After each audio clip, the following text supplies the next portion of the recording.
Joe Rogan Podcast. Check it out. The Joe Rogan Experience. Train by day, Joe Rogan Podcast by night, all day. So tell me about your dip problem. Tell us about your disgusting Is mouth. this how I start? Yes. Well, so you talked about high school. You did in high school. I did it. He's got to turn One it on time. you. You did Yeah. it one time. One time in high school and never touched it again. Go ahead, Mr. Mike 19 years. Mike was just saying that he had to get his skin grafted. And he's like, you did it once. Well, I remember the first time I did it. Somebody gave me Red Man chaw, and it was over. I was just yakking everywhere. Where I started was in the Marine Corps. Is when we're in a hide site, you have to stay awake when it's your turn for security, but that could be like 3 a.m. in the morning after you've been hiking for like 6 hours. Right. So eventually my team leader's like, you're going to put a dip in to do whatever it takes to stay awake during your watch. Does dip keep you awake?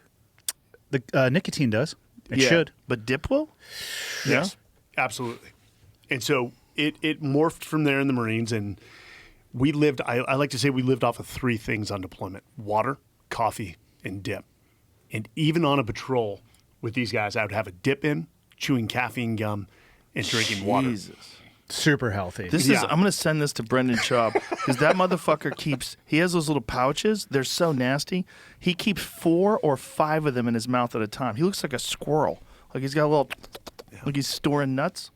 Well, So now tell I got me- to get grafted. So you have to have skin grafted? So they take the tissue from the top of your mouth and then graft it to the bottom of the teeth because it's receded quite a bit. 1 second. Sorry.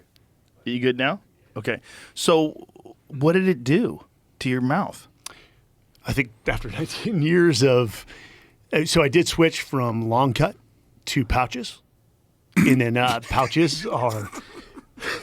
Like that makes a fucking difference. So Gotta switch. there was a logical progression. I switched from beer to vodka. It's totally fine, guys. I went from heroin to pills.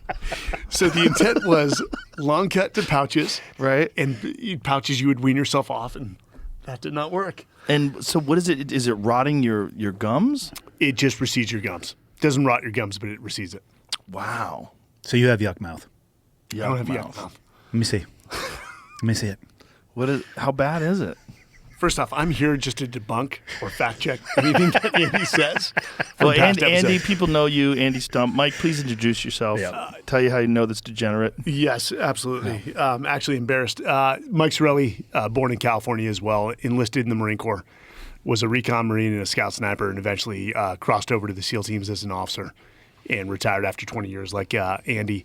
We served at the same place, but I've got to tell you about the first time I met Andy.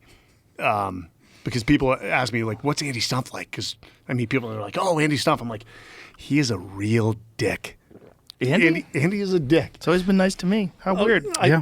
I don't remember Always the been story. a good friend. Always been friendly. Yeah. The story No. he's Great about sense to tell. of humor. Yeah, I'm not Handsome sure. guy. Little reckless. So we're at SEAL Team 3, and SEAL teams are younger. The average age is what? I think like 19 to 23. At a conventional team? Yeah. Early 20s at best. Early 20s at best. And so, there's a bunch of officers in the operations room at SEAL Team 3, and we're talking. There's a lot of groupthink going on. We're bad-mouthing the leadership on a decision that was made. And all of a sudden, this guy walks in who's got just he's in his uniform, which is rare. He must be checking in. He's got this big stack of ribbons to our 2 rows of ribbons. And we're talking. He's listening in. We sort of see this guy in the background. And which was odd was you stepped in and you're like, I think you're all wrong. And he killed us with logic. Because remember, each of us has like 2 combat deployments at this point. We think we have it all figured out. And Andy's coming in with his 8 combat deployments and just destroys us. What were you guys wrong about? I cannot, Everything. What were they saying? I don't even fucking remember this interaction. It was about He could be combat. making this all up. No, it's Assumed not. they were wrong. So I forget the subject, but 2 of us left the room, and I can't remember if I looked at him or he looked at me, and he's like, was that guy a dick? And I'm like, yeah, he was a major dick. But was I right? You were right. All right, then. I think that was the off. problem that was wrong. What were you guys wrong about? So, you get a little experience. It's like the Dunning-Kruger effect. You get a little experience under your belt, and you think you have everything figured out. Right. And for a young SEAL, whether enlisted or officer with 2 combat deployments, you think you're the top dog. the way the conventional SEAL teams work is that's a lot of it combat experience for the conventional SEAL teams. But he was coming from a different side, a side we all knew about, but knew very little about. Yeah. And we held them in high regard because that's the 2%. He walks into the room and we knew once he stepped up, it was wrong. But testament to Andy, he had a reputation for going against the group think, and the SEAL teams have a lot of group think.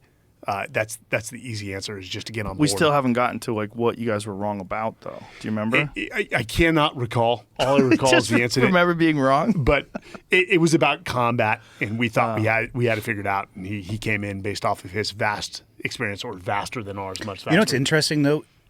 2 combat deployments at a conventional SEAL team is 4 years, because you got to do an 18-month workup, 6-month deployment. Maybe they'll push you out to 12. Depending on what's going on operationally. The deployments that I came back with was like 3.5 years worth. So the velocity that I was getting the experience was just crazy different in the compressed nature of it, because it would be overseas for 90, back for 180, overseas for 90, back for 180, and just constantly going and going and going and going. So about the same amount of time, but 4 times the amount of experience. Wow. Yeah. I will say the guys, I left SEAL Team 3 and I went to where he was coming from.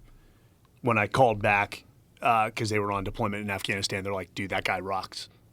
I mean, because he brought all this experience, all the planning experience, and you basically embedded in a platoon. It was amazing. I got a 300 Win Mag, a Javelin missile, and I just was laying heat down with both of those things. It was awesome. They would say, what high ground position do you want to go to? I'm like, this one looks good right here. So the guys, and after I heard that, the guys loved him. First impressions, I was totally wrong. But how often does that happen? Especially in the SEAL teams where you meet a guy for the first time and you're like, I hate that guy. Well, I got to think everybody's like super alpha, hyper aggressive, and also a little bit of combat experience, full of piss and vinegar. And everything's a competition. Everything is a competition. Almost to a detriment. Yeah. How do the teams balance out that with camaraderie? The competitive with each other, but also camaraderie. Like, how do you avoid the internal conflict? So I think there's a line you don't go beyond. But, you look at the civilian populace, one of the things that they totally lack is something called shared adversity that we have in spades.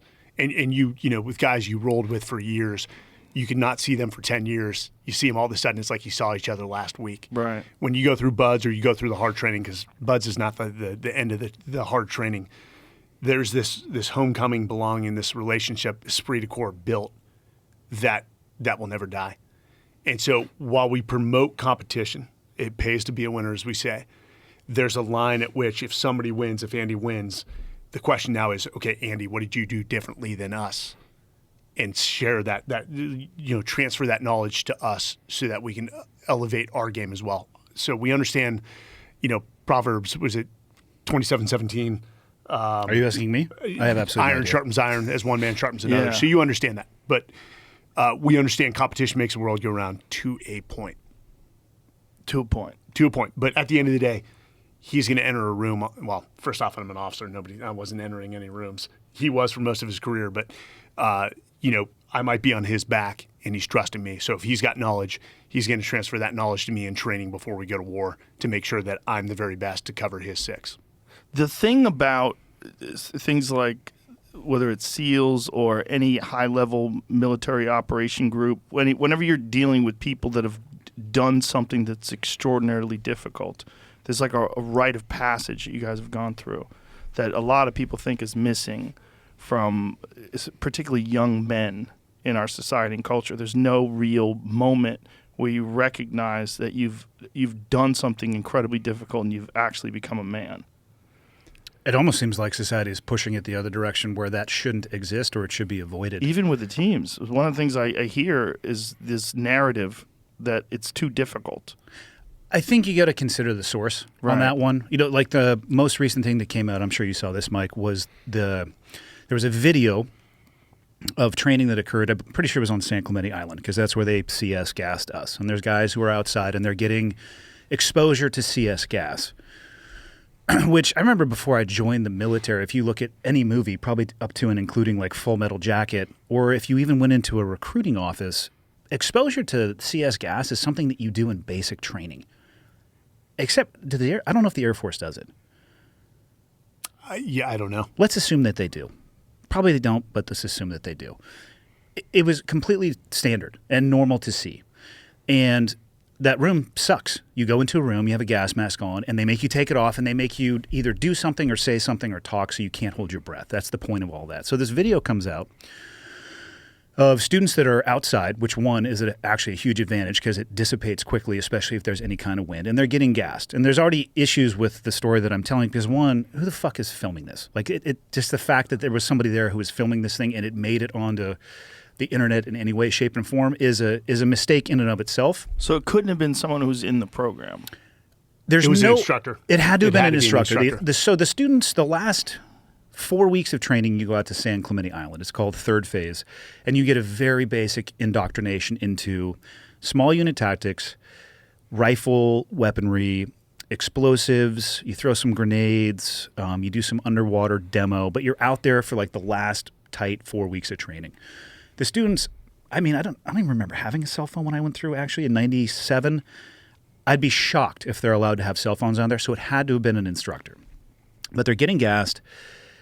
They're being made to sing Happy Birthday, again, so you can't hold your breath. And it looks horrible. Because it is horrible. And the point of that training is it's supposed to suck. It's supposed to be difficult. You're supposed to be exposed to that in a controlled training environment. People are like, well, this one person looked like they were passing out and there's mucus coming out of their face. Like, yeah, it's CS gas. It sucks. But the first time you experience that shouldn't be in a combat zone. So it's a volunteer-only program. You can leave this particular training block if you want to at any given time. And, oh, by the way, every branch of the military exposes their people to this. So although there are people who are saying, yeah, it's too difficult, I think you have to consider the source. I don't think they know what they're talking about. We expose people to it on Fear Factor. Yeah. Again, voluntary. And if Police officers. And if they didn't want to, I bet you they can be like, you know what, Mr. Rogan, I'm done with this episode. Like, I'm out of here. So what happened with that particular video? It made its way onto the internet, and because of what it looks like exactly what it is, a really shitty evolution where you can't breathe. Your sinuses are running more than you ever have had them run in your life. You can't see. You can barely talk. You're choking. You're gagging. Some people throw up, so it made it onto the internet, and people started saying, how could you do that? Like, this is too brutal of training. How could you possibly do this? That's weird that people on the internet had opinions.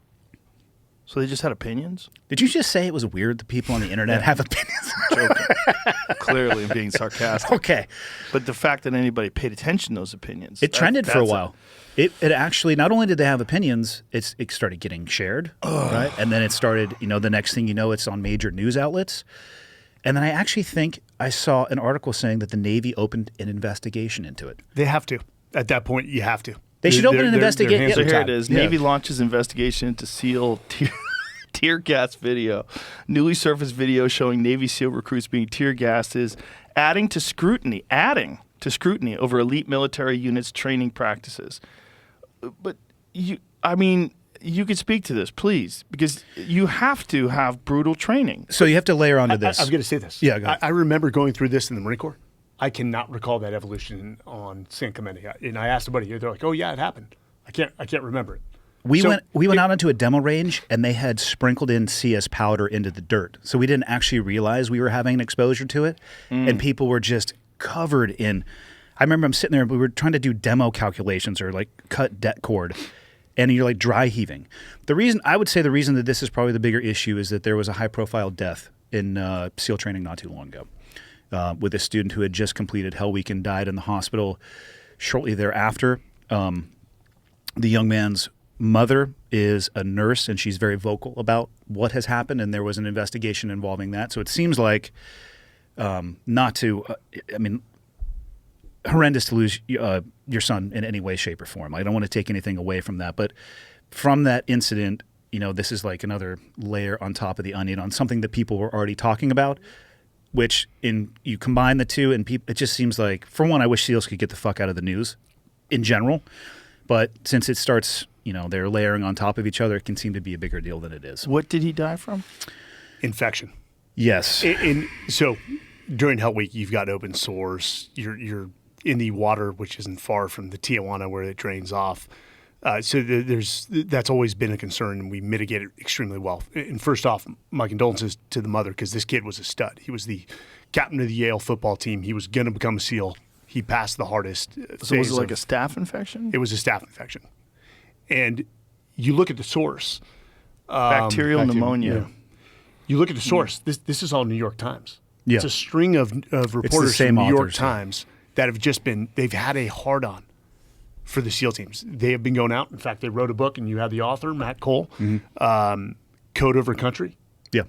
And they have just, for the last half decade, if not more, have made it their personal crusade to bring down the SEAL teams. And the Eddie Gallagher incident did not help. But here's what I'll say. One, Eddie is a friend. Eddie didn't handle all situations well. But it's amazing how Eddie can have, and I think Eddie had like 8 combat deployments, how he can serve honorably. And he was number 1 at the SEAL team, his SEAL team, I think, for E6, I believe.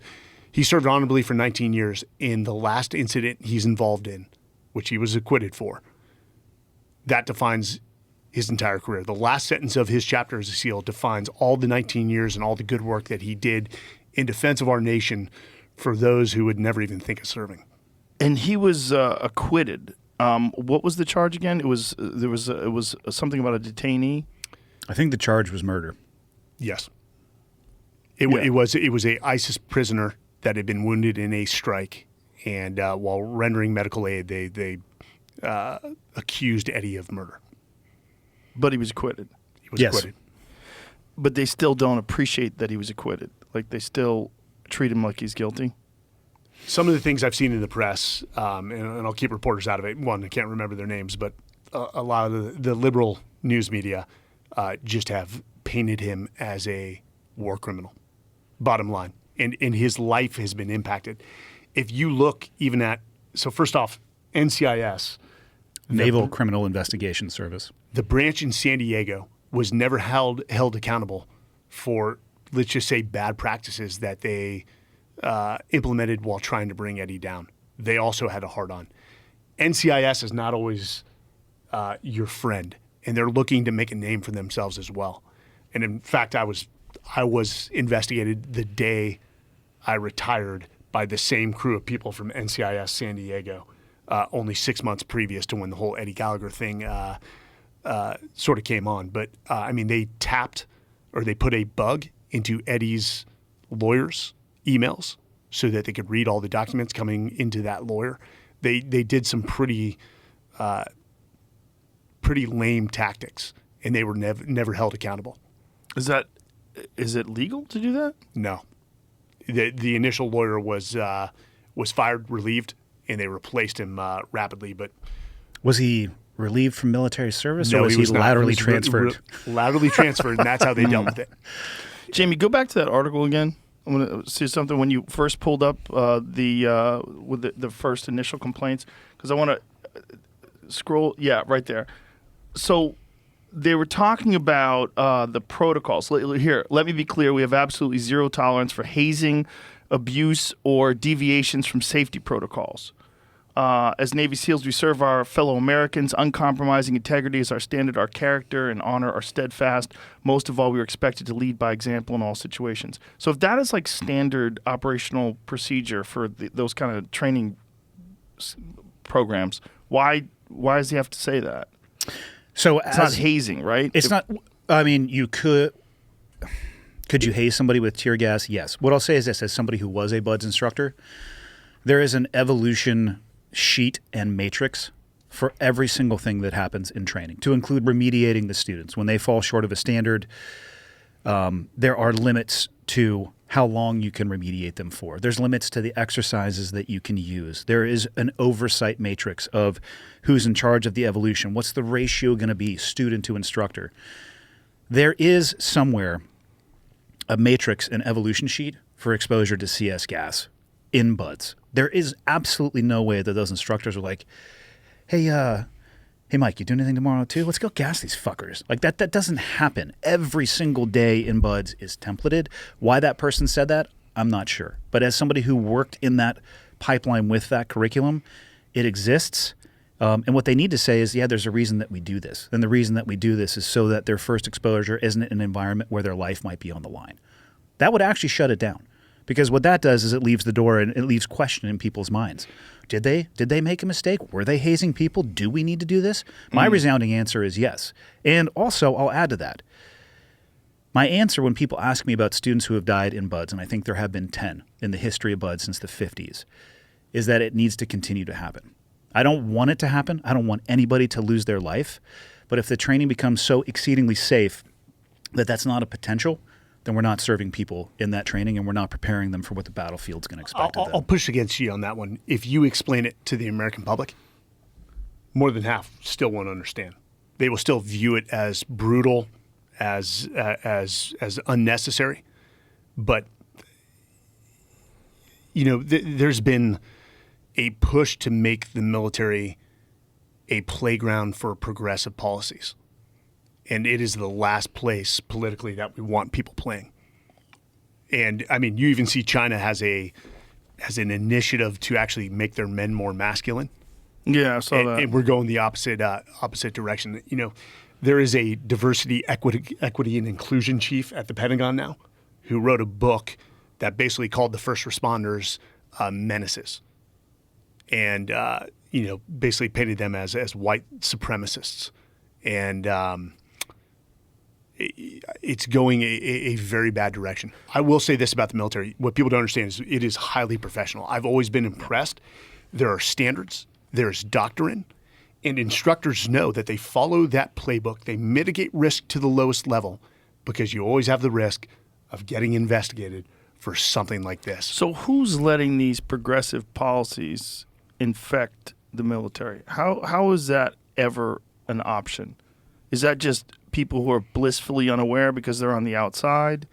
Like, how does that ever get in to the point where you're considering things like elite groups like the SEALs having to deal with this sort of politically correct nonsense? Personally, I think the policy of transparency that was made or popularized by President Obama, and this isn't, I'm not attacking President Obama. He was aggressive on the war on terror. He made a lot of aggressive decisions, but there are certain communities where transparency, like the CIA, special operations, is not the best policy, is they should remain in the shadows. And there should be just public trust that we are doing the right things. We don't want anyone to pass away in training. We don't want to get anyone hurt. But we also don't want to advertise our capabilities or our training or our capacities to potential military peers like China or Russia. So the transparency for me, propaganda, do it with the regular military, keep special operations but out of the even doing it public. with the regular military, like why? Like, I don't know. I don't what have is an that? answer for how it started infiltrating, other than it seems to be the groundswell. I mean, the military is just a group of people from normal society, so I don't think it's uncommon to see things that our society is dealing with working their way into the military, but I do hope that there is a backstop against it. And in my mind, everything needs to be worked in a reverse direction. What is it we're asking these people to do in the real world execution of their job? Now let's work our training pipeline to prepare those people for that. I don't know where the progressive ideology falls into that or how it infects that or how it got started. But I'm a little bit detached from the teams at this point. I've been out now for almost 10 years, but I still stay in contact with people. And what I am hearing, though, is that it is pushing at the corners and it is pushing at the edges, and it's not enhancing what they're doing. And in their words, not mine, because, again, I've been out of it for almost a decade. In their words, not mine, it's not enhancing their ability to perform on the X. But I can't understand if the SEALs are filled with guys like you guys, how does it even get discussed? There's a bell curve even in the SEAL teams. I mean, you take even the command that we served at which it's not impossible to get to. It's a little bit more difficult. But if you take a team of 50 people, you're going to have your bottom 10% and you're going to have your top 10% and everybody else in between. And it is a melting pot. I mean, I served with people who were just devoutly religious, devoutly religious. And then people who, come to find out later, were sociopaths and serial killers. We've talked about that on a previous podcast, and everything in between. So there is diversity of ideas inside of the SEAL community. People think, oh, it's only people who lean to the right. And I would say there are more people who lean to the right, but there are plenty who lean to the left. And we're talking, I remember team room conversations about religion, about politics, about sexuality. And there was never like, yep, that's it. And we all slapped the table. So let me say, well, to his point, I wrote a book about this called The Talent War, how special operations and great organizations win on talent. It was about performance and about building high-performing teams and how the special operations goes about it. Because when you think about it, in the private sector, people hire you based on how much industry experience you usually have. Well, in our profession, I can't go to a high school or a college and say, who here has special operations experience? Nobody would raise their hands. So by nature, the assessment and selection process, which we're talking about, basic underwater demolition school, is hire for character, train for skill. And that's why we push these men and women to their limits, their mental and physical limits, because that's where true character emerges. And that's what we're looking for. We're looking for mental toughness, resiliency, the ability to work as a team. And that brings up a point. You know, one of the former commandants in the Marine Corps just wrote an article and basically was arguing, keep your hands off the military. The military runs off a different set of ideologies. Those ideologies are conformity to a degree, which conformity is not always a bad thing. You know, if you have a baseball team, you want some conformity to SOPs, standard operating procedures. But it's also to operate as a team.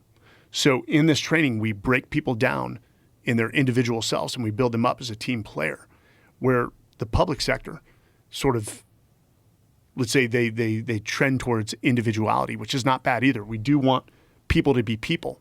Like Andy has a personality, I have a personality, and we almost breed this, I like to call it in the SEAL teams, a healthy disrespect for authority, to push back against I don't want to say my orders. I never gave orders. These are my orders. I've never said that. But hey, here's my decision. This is what we're going to do. If it's not a good idea and I outrank Andy, Andy's going to come back and be like, yeah, we're not going to do that. That's stupid. And this is why.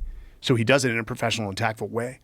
But I'm sick and tired. And, you know, I do place very high performing veterans into jobs. That's what I do for a living. But people based off Hollywood have these bad sort of perceptions of what the military is. It's because Paramount and Warner Brothers don't paint us in a good light. We're not the Chris Kyles. This guy and all the guys I served with were the most lethal warriors in the world. I was not. I ended up there, and I was proud to be part of a team. I told Andy, always a bridesmaid, never a bride, meaning I was part of a good team. We got that mission done. We got that bride married. But the most lethal warriors I knew, who no one will ever know in the public, were kind, empathetic, respectful, and they loved their fellow man. And they were husbands, they were fathers, they were sons, they were wives, daughters, mothers. And when they needed to dial empathy down and do the bad part of a job, they did it, and they did it with lethality. And then they dialed the empathy back up. But people naturally gravitate towards Hollywood, and they paint this bad pictures of veterans. And I will always, I came from Atherton, man. It's one of the most affluent towns in America. And I ended up amongst a lot of guys that came from nothing, and their character far outweighs a lot of the people I know in the public sector. What is it about these movies? Like, why do they paint veterans in that way? And why does it permeate our culture? Like that, you would think that depictions in fiction would not overwhelm the reality of what is needed and what gets done. But it kind of does. I think it's harder to tell the full story when you have a time-compressed medium to tell that story in. If you want to have people put their butts into seats, and it's the last 20-plus years of sustained combat operation, you're probably going to make a movie about things exploding, bullets flying over your head. You might dive into a little bit of the storyline on some people's lives, but it's an easier, unfortunately, story and narrative to tell than to truly unpack what it takes to live in that world for that long. And that's probably the only exposure, other than things like this, like a podcast where people actually get to sit down and talk. that the only exposure these people ever have, if they don't know anyone that was in the SEALs or anyone that was a Green Beret or Ranger or what have you, they don't know. So, maybe they read an article in the Times like, oh, these people are assholes. This is terrible. Look what they're doing to the recruits. We need to dial this down. We need to dial this back like I have to do at the office. Like, they don't have a comprehension of, like, what is necessary to get the job done, of what you guys have to do. Yeah, if I could rewind the clock back to 2010, my last deployment, and you take somebody who says that the training that we were talking about is unnecessary. Like, why don't you just get in my hip pocket for tonight? Why don't you just come with me on target? And at the end of this, we're going to do a debrief. And you let me know how difficult you think the training should be so you can perform at this level in an environment that might take your life. And they're going to go, okay, well, I don't know what they would say, but I would assume they would say, yeah, you guys need to make this as hard as possible. And I'm totally good with you gassing people. And maybe you should gas them for longer, many more times. And you should do this. It would blow their fucking mind what is actually required to be able to perform in that environment. And I can't fault them for not understanding that because they just don't have exposure to it. We've gotten comfortable. We've gotten way too comfortable here. And if they saw the atrocities that we saw over there, they would understand why. Evil exists. And you've heard the Ralph Waldo Emerson quote, the only thing necessary for the triumph of evil is for good men to stand by and do nothing. And that, we saw ISIS throwing gay men from 7-story roofs with the people in the town watching. There is evil, and unfortunately, sometimes you've got to go to hell to send somebody to hell. It's a famous quote. It's an ugly job. I think you said it best. I watched an interview where you said, war leaves a fingerprint. Yeah. It leaves a fingerprint, and that fingerprint will always be a part of our DNA. And I question some of the things we did and the outcomes of the war. And I even went back as a BUDS instructor. I was the junior officer training course director for the SEALs that graduated BUDS. And my job in 1 month was to turn them into ground force commanders, GFCs as we call it. And I worked a Hell Week evolution. And when I worked it, I was not the phase officer, but the OIC for the evolution. Probably just like the shift lead or something like that. Yeah, the shift lead. And for the first time, I looked at the guys and I'm like, oh my God, we're going to kill these kids. And they're like, hey, Mike, calm down. We thought that the first time we saw this training as well. And we've all been through it. But when it takes you're you watching back when you go back and actually, because you go through it the first time and it's so abstract because it's just day after day after day. And you go back as an instructor and there's not enough instructors in just first phase, which is where Hell Week occurs. They augment from all the other phases because it's a 24-hour training pipeline from a Sunday till about Friday afternoon. And you watch people who are on the verge of death. And they're there voluntarily. And even though you went through it, you sit back and you're like, holy shit. Like, did we look that bad? I remember specifically asking other instructors, like, do you think that we looked as bad as they looked when we were in training? Because these dudes are the walking dead. It's gnarly. That's what I was just going to say. And Joe, you got to understand, we've got medical personnel out there. We've got ambulances out there. Sometimes you have a psychologist out there. We are going through a checklist to mitigate risk down to the lowest level. But the interesting thing about the assessment and selection is, we used to play a game, who's going to make it through the training? And you are 90% wrong. Yeah. We had a NCAA athlete in one of the classes, a starting fullback. Didn't last 2 weeks of how long is the training? BUDS, 26 weeks. 26 weeks. Didn't last past the second week. And I, even going through it, because I was a prior recon Marine, so I thought I knew what they were looking for, made a judgment on some of the kids that were going through BUDS with me. One of them was a little Asian kid who was sort of passive and unassuming. Is he an astronaut now? Yes. And at the end of Hell Week, I looked down the line. I think we started with 250. We ended up with 25. And there's this little Asian kid that weighs probably 140, 150 pounds. And I'm like, wow, was I wrong assessing that kid as a fellow student to him? And we ended up in the same SEAL team. I watched him earn the Silver Star literally with my eyes. Or he did something that he was awarded the Silver Star for. Then he went back and became a Navy doctor. And became an astronaut all by the age of 34. And his name is Dr. Johnny Kim. And he's the most humble dude. Classic underachiever. Yeah. So what is it when you're looking at them and they look like they're at the verge of death? Like what part of the program are they going through? I would say when you're seeing them at that phase, it's going to be the trenches of Hell Week. because that is literally a 24-hour long from Sunday evening, somewhere between sun going down at 6 p.m. to whenever they start it with breakout at 8 p.m., all the way through to Friday. You're going to get about 2 hours of sleep on Wednesday. So it's going to be Tuesday, Wednesday, Thursday. They're absolute walking dead by design. They're just barely getting any sleep at all. 2 hours of sleep on Wednesday. That's it. That's it. You might get like some micro rewards because everything is like a team evolution. There's some really famous pictures of people running with boats on their heads. And if you win an evolution, you maybe get 5 minutes of standing there by yourself, or the instructors might let you put your boat down and they'll not pay attention to you for a little bit so you can get like a micro nap. Other than that, they're just moving constantly, evolution after evolution after evolution after evolution. How can you stay awake that long? Hypothermic. You're constantly being told to do things. I mean, the main tools that you have at Buds is the beach. So you have sand, which is obviously an amazing abrasive, and the cold water. And like the main tools at Buds are telephone poles, which are super low tech, these IBSs, inflatable boats, small, which is a air-filled rubber boat carried by 6 people on each, or 3 on each side, and an officer in the back generally, because as Mike knows from his career, they're just generally doing less than the enlisted. And that's it. I mean, those are the main tools. So they're racing, they're running, they're paddling their boats, they're crawling through the mud pits. They're just constantly moving. So the sleep deprivation is about testing your will, or testing your ability to endure.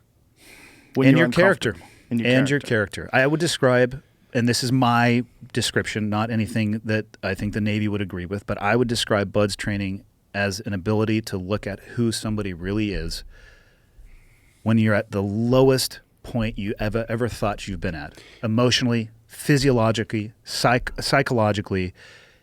And when presented a choice, are you going to take care of yourself, or are you going to take care of the people that are next to you? That is what Buds, to me, boils down to. Make somebody cold and make somebody tired. And we're talking 3 days without sleep.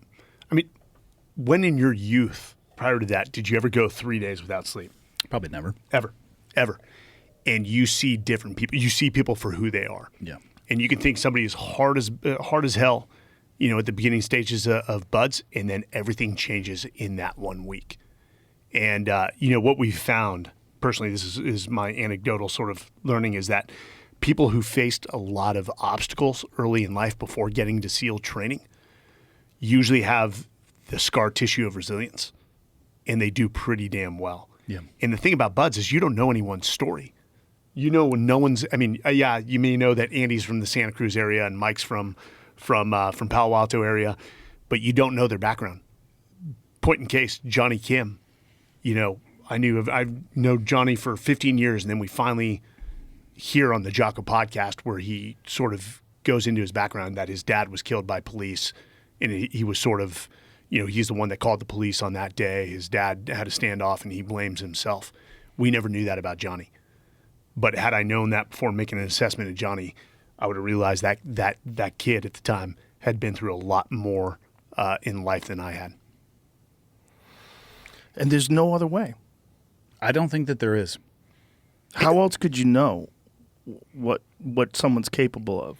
I mean, unless you really test them like that, it doesn't seem like there's another way. Otherwise, you like you were saying, you don't know who they are until they're under that kind of stress. And for clarity, the selection process is not perfect. There are still people that make their way through. I have seen people who have been fully made it through the multi-year training pipeline, who have been awarded their trident. They've maybe even done a combat deployment. I have seen them quit. I have seen them give up, which is supposed to be what that training crucible is all about, finding those people that in theory would never be able or would never allow themselves to make that decision. It's just not perfect, but it's as close as I think we can possibly get. I have a deep respect for anyone who makes it through Buds. Sure. You are part of a select few. But let me reshape this for you. Ultimately, in the career of a SEAL or Army Special Forces or 75th Ranger Regiment, they all go through very similar training. That's just the entrance exam. It's a long entrance exam, and it's the longest behavioral interview probably in the world. And to Andy's point, we still get it wrong, but that's the entrance exam. And then the next part of your career, the next, potential 5 years, 20 years, 30 years, it then sort of transforms into performance. Can you perform? Can you do the tactical and technical side? We already know you have the mental toughness, the resilience, but there's a lot of guys that graduate buds that just, quite frankly, to his point, this talent distribution, this normal distribution, this bell curve. I mean, we've got our top 2%, and they're completely in a different realm. And then you got the 98%, and you can split that into multiple tranches of the high performers, middle of the road performers, and then we call it the bottom of the barrel. And when you get out of buds, what is the process? Like once you graduate, once you're out of buds, what's the process from there out? Training. Yeah, I'm a little over my skis on this one because they changed it when I went through. We did a bunch. So the goal at the end of the day is to be awarded your trident. It's a metal pin that you get handed, and they change your NEC, or what does that mean, Naval Enlistment Classification. Yeah. It changed it to a 5326 for an enlisted person, which means you're a SEAL. When you show up on, like, you're now officially a SEAL. When I went through, it was buds, it was static line jump school out at Fort Benning. We checked into our team, and they put us through another 6 months to a year of training, and then you went around to all of the departments and you tested in front of your peers, and you were doing calculations for a demo. You were planning a dive with currents. You were taking apart weaponry. I mean, you were talking about tactics, and it was a very... At the time, I was like, this is unbelievable. Like, I thought it was just this robust test of knowledge. I look back now, I'm like, holy shit, those were the entry level. Like, those were just the chapters. I didn't understand the words that were even on the page. So each team kind of did their own thing. And, you know, post 9/11, a lot of things got course corrected, and I think this is one of them. They realized it's not a good idea to have SEAL Team 5, which is literally a 9-iron golf shot away from SEAL Team 3, doing different training. Probably better if we all get the same product at the end of the day. So now, when you graduate buds, you go to a program called, it's SQT, SEAL Qualification Training, which is going to be like another maybe 2 years, depending on when you time it. And you go through cold weather training, jungle training, desert training, like everything, you know, comms, all of that stuff.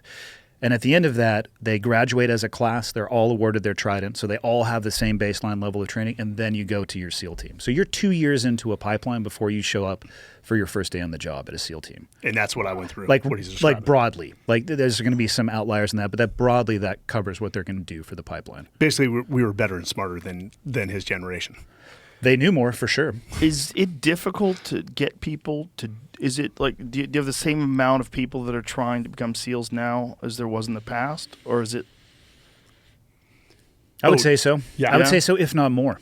It's more competitive to even get into the training. Yeah. Because they've got thousands of kids competing for only 250 slots per class, and these kids are better athletes. They're smarter, so it's more competitive. So the process has worked. There is something to say for Hollywood and you know, the Paramount Plus show, you know, SEAL Team. They are a funnel filler for recruitment for high performing kids coming out of high school or college that want to give it a shot to see if they have what it takes to become a SEAL, an Army Special Forces Green Beret, Ranger Regiment, MARSOC Raider. And that's the whole point. The whole point is we hope the next generation coming behind us is better, faster, stronger than we were. It's interesting you asked that, though, because in one of those articles, and I believe it was around, I read it in an article, it was around the young man's death. It was talking about the attrition rate, you know, the number of people that are making it through. Yeah. And it would appear that the attrition rate, or the number of people making it through, is decreasing, which gives you an opportunity to look at that in two different directions. I know I have my take on it, and then there seemed to be a more popular take that was being talked about. And the more popular take was, well, this training is too hard. Why are we doing these things? The way I look at it is, let's assume that the training has actually been the same largely since its inception. I think it was in like the 40s or 50s, but when they switched from being the UDT into the SEAL teams. If the training has actually stayed the same, and we're using the same fucking telephone pole logs, I wouldn't be shocked if we were still using some of the actual same telephone pole logs from back in the day, then what is it that is actually changing? And the answer is the people who are attempting the training.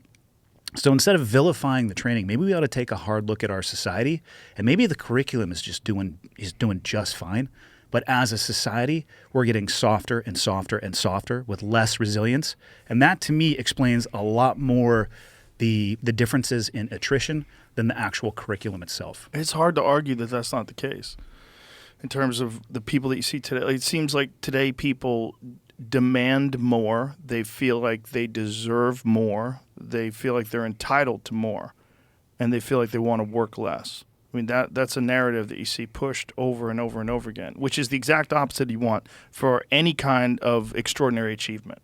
That attitude is going to keep you from ever being extraordinary at anything. If you think that the world owes you something, you think that you're entitled to something, you think that you're working too hard. The people that excel in any endeavor in life are the people that are willing to work the smartest, the hardest, and the people that are able to get out of their own fucking way and realize that they're task-oriented. They get the job done, whatever the fuck it is. People that concentrate on, and this is something that's enforced in our society, people that concentrate on the negative aspects of things, like that, why is it so hard? Why is this? Why does this person have something that I don't? Why do they get a chance and I don't? And that kind of thinking is encouraged in our culture today. It's like encouraged that if you didn't succeed, it's more likely that somebody fucked you over. It's less likely that you're kind of fucking lazy or entitled or, nobody wants to tell anybody that today. Nobody wants to tell anybody you'll get you're not ganged working up hard. on by the people who are used to being told, like, it's not me, it's everything else externally. Yeah, I don't know where the end state leads to that, but I don't think it's awesome. I don't think it's the place where we want to end up. It's only awesome for people who don't think like that, because then they excel. It's like big. You know what I'm saying? I mean, Yeah. I had this conversation with someone about Gordon Ryan. Like, why is Gordon Ryan so good? And I said, well, one of the reasons why he's so good is he works every day. Yeah. It's 365 days a year. He doesn't take any days off. Almost like he's dedicated his life to it. Yeah. Crazy, right? Yeah, crazy. Who would have thunk? Crazy. I mean, everybody wants to be a bad motherfucker, but nobody wants to do what it takes to become that. And therein lies the problem, I think. So, one, I think the next epidemic that we need to confront now is victimhood. It's permeating the United States rapidly. But You're rewarded for it. But you look at Gordon Ryan, everyone who looks at him on social media thinks it just came overnight. Well, he just got canceled on social media. I can't believe you brought that up. Yeah, what is happening with this? He lame. doesn't shut even his know account why. down. They didn't even tell him why. They said it was bullying. So He's literally in a business where elite athletes that are trained killers try to bully each other. I think That's yes. what they do. And then they end up going to a mat and actually objectively working it out, and then they generally high five afterwards, and they fucking and move hug. on. If you look at the photos of him and Andre Galvao after It he was strangled awesome. him, they're like hugging each other. He's holding Andre's hand up. They Yeah. hug. I think, and I heard this from somebody else, that let's be honest, Gordon gets a little wild from time to time. He'll say some shit. Of course he can. Of course he does, rather. That's why he's who he is. Because he think does he- think like that. I think what I was told is that he essentially told someone that they should go kill themselves, which, again, that was told to me second or third hand, but that would fall into like the bullying policy. Did he tell another elite jiu-jitsu fighter that they should kill themselves? I would be shocked if it wasn't another elite jiu-jitsu fighter. And I'm not even positive that's what happened, but to me, in my head, I'm like, okay, that would probably make sense if they were to take that action. How many times did we tell that to each other when you do something embarrassing? I told Like, that to you when we were out there. Is it what? I mean, what does that mean? Is it literal? No, it's Clearly not literal. yeah, it's a figure of speech. It means embarrassing. You should be embarrassed. Yeah, you should be embarrassed. It's like Sebastian Maniscalco. You should be embarrassed. I mean, should he say that? Is that okay? Is that Fortunately, bullying? he has a backup account where he basically posted I know. the screen was like R.I.P. to me. Well, yeah, he Poor kind of knew, bastard. but my fear is that they go after his backup account now.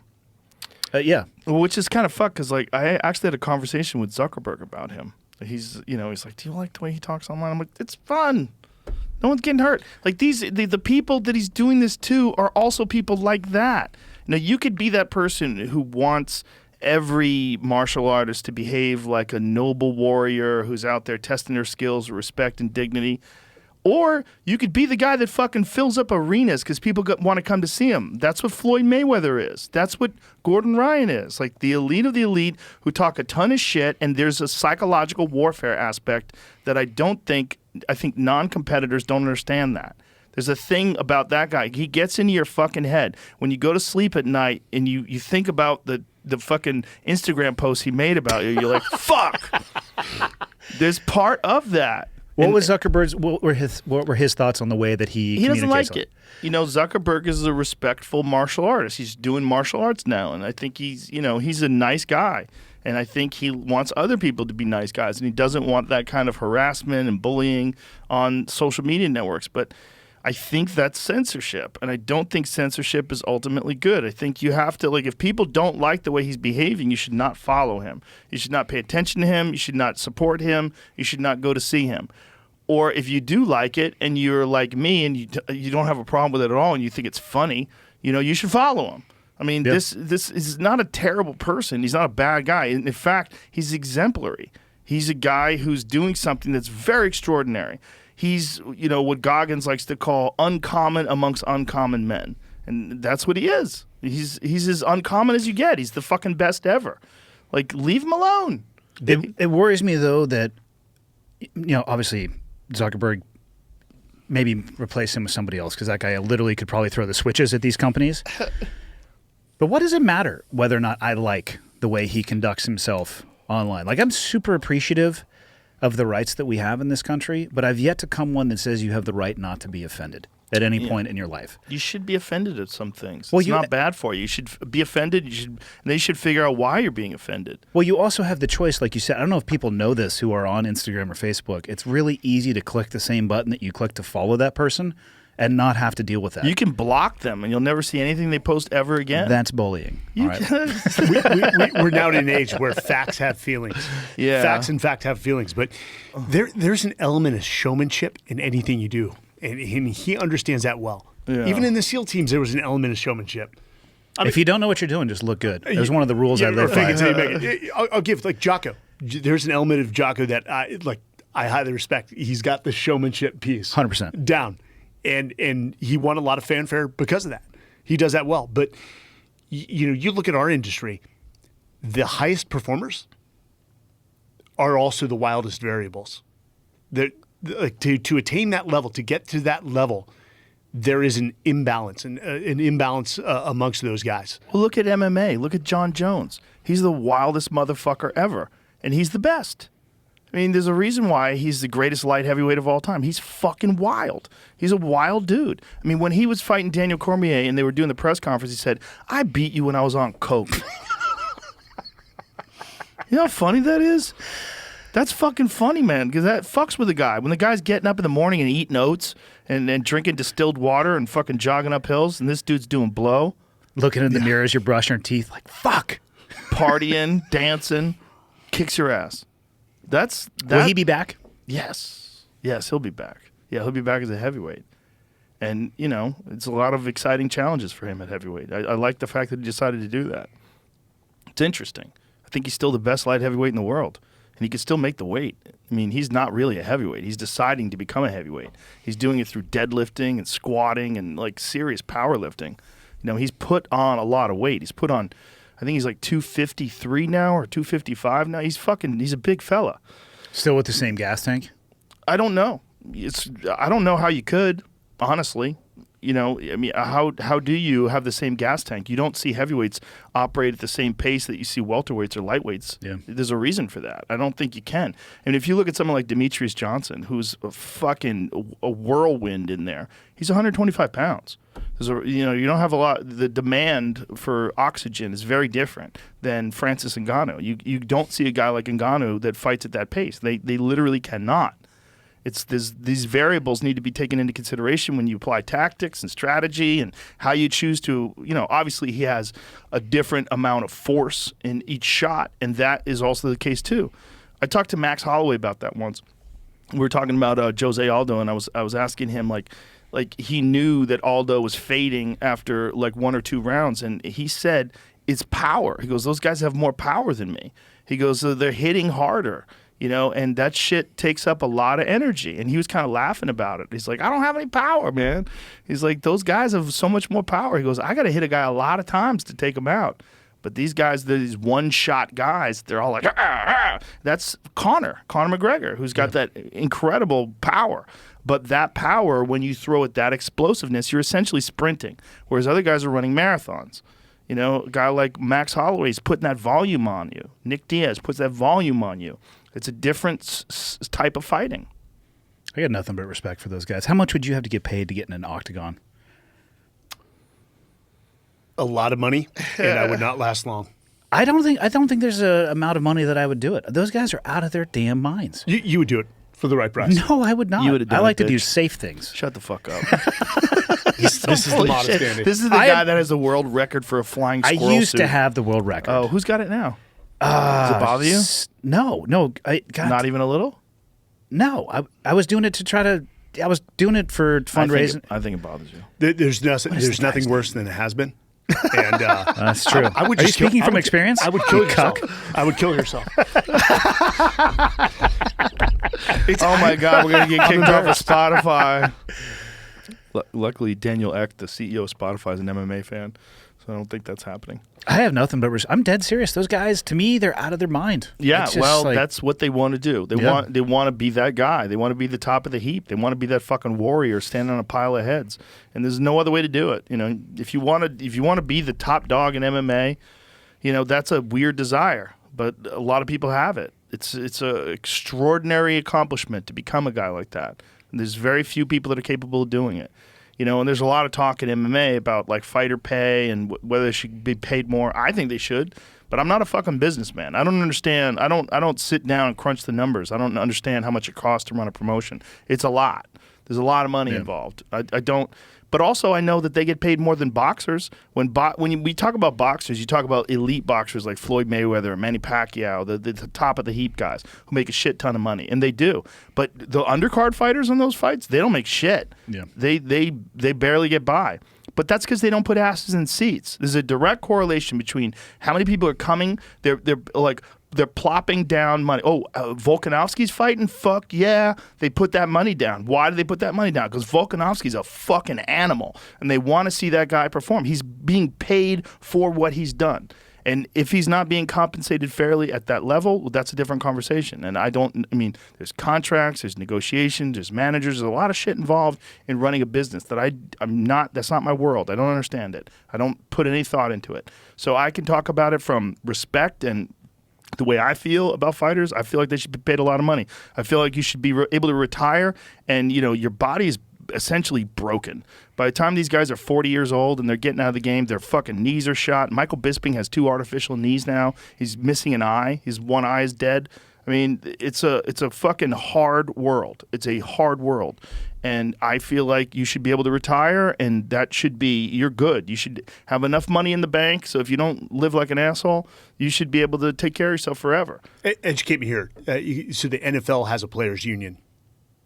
Have the MMA fighters for the different leagues created sort of fighter unions? There's been discussion about the problem. The difference is MMA fighters are individuals competing against other individuals. It's not a team sport. Mm-hmm. You know, I could see the merit in having a structure like a union. I just don't see fighters going along with it. Because, like, let's say, like, a big fight's coming up, right? Like, Alex Pereira is fighting Israel Adesanya.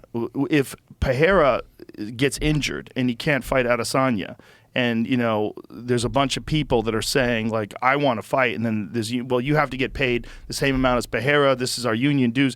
And then someone comes along and says, listen, I'll fucking take that shot for half that money because I want to be the fucking champion and I want that opportunity. You're going to get fighters that cross that line. Yeah. And if there's no union, that makes it easier to do. Could you conceivably form a union where people would get paid the correct amount? Yes, I think it could be done. I don't know how to do it. I don't know how it could be structured. But I think there's some arguments. There's some arguments that a union would be a good thing. And then there's some arguments that it's better to have a group like the UFC, an organization that cares deeply about the fighters and tries to compensate them fairly. Do they? Again, it's not my world. This is my world. I sit down, I put the fucking headsets on, I understand what these guys are capable of, I know their history, I know what they're doing. I talk about what's happening during the fight, I try to give honor and respect to it. That's what I do. Other than that, all I can say is I want them to be compensated fairly. How many fights have you called at this point? Thousands. I have no idea. It's the wildest shit you've ever seen go on in there. Broken legs. Like a lot the of shin KOs. on shin? Shin on shins are the worst because those guys are never the same again. Never the same. No one breaks a leg and is ever the same again. Yeah, I have a hard time watching those. I can KOs? only watch it once. I cannot watch it when you guys start doing the slow motion replays. KOs are rough, but guys have bounced back from KOs again. Bisping, like that fucking KO against Dan Henderson, was one of the worst KOs I've ever seen in my life. He got flatlined, and then Bisping is out cold, and Henderson leaps through the air and smashes him in the face while he's unconscious. I mean, it's like he literally has Henderson's logo is an image of him flying through the air, delivering this haymaker to an unconscious Michael Bisping. Find Henderson's logo. I mean, this is like Henderson's fuck you to Michael Bisping. He literally made a logo of him hitting Bisping when he was out cold. It's a power statement. That punch right there in Oh the my left court, that's him.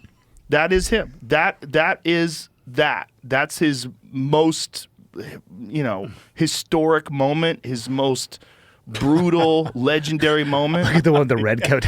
I mean, you know how crazy that is? The red coat one is hilarious.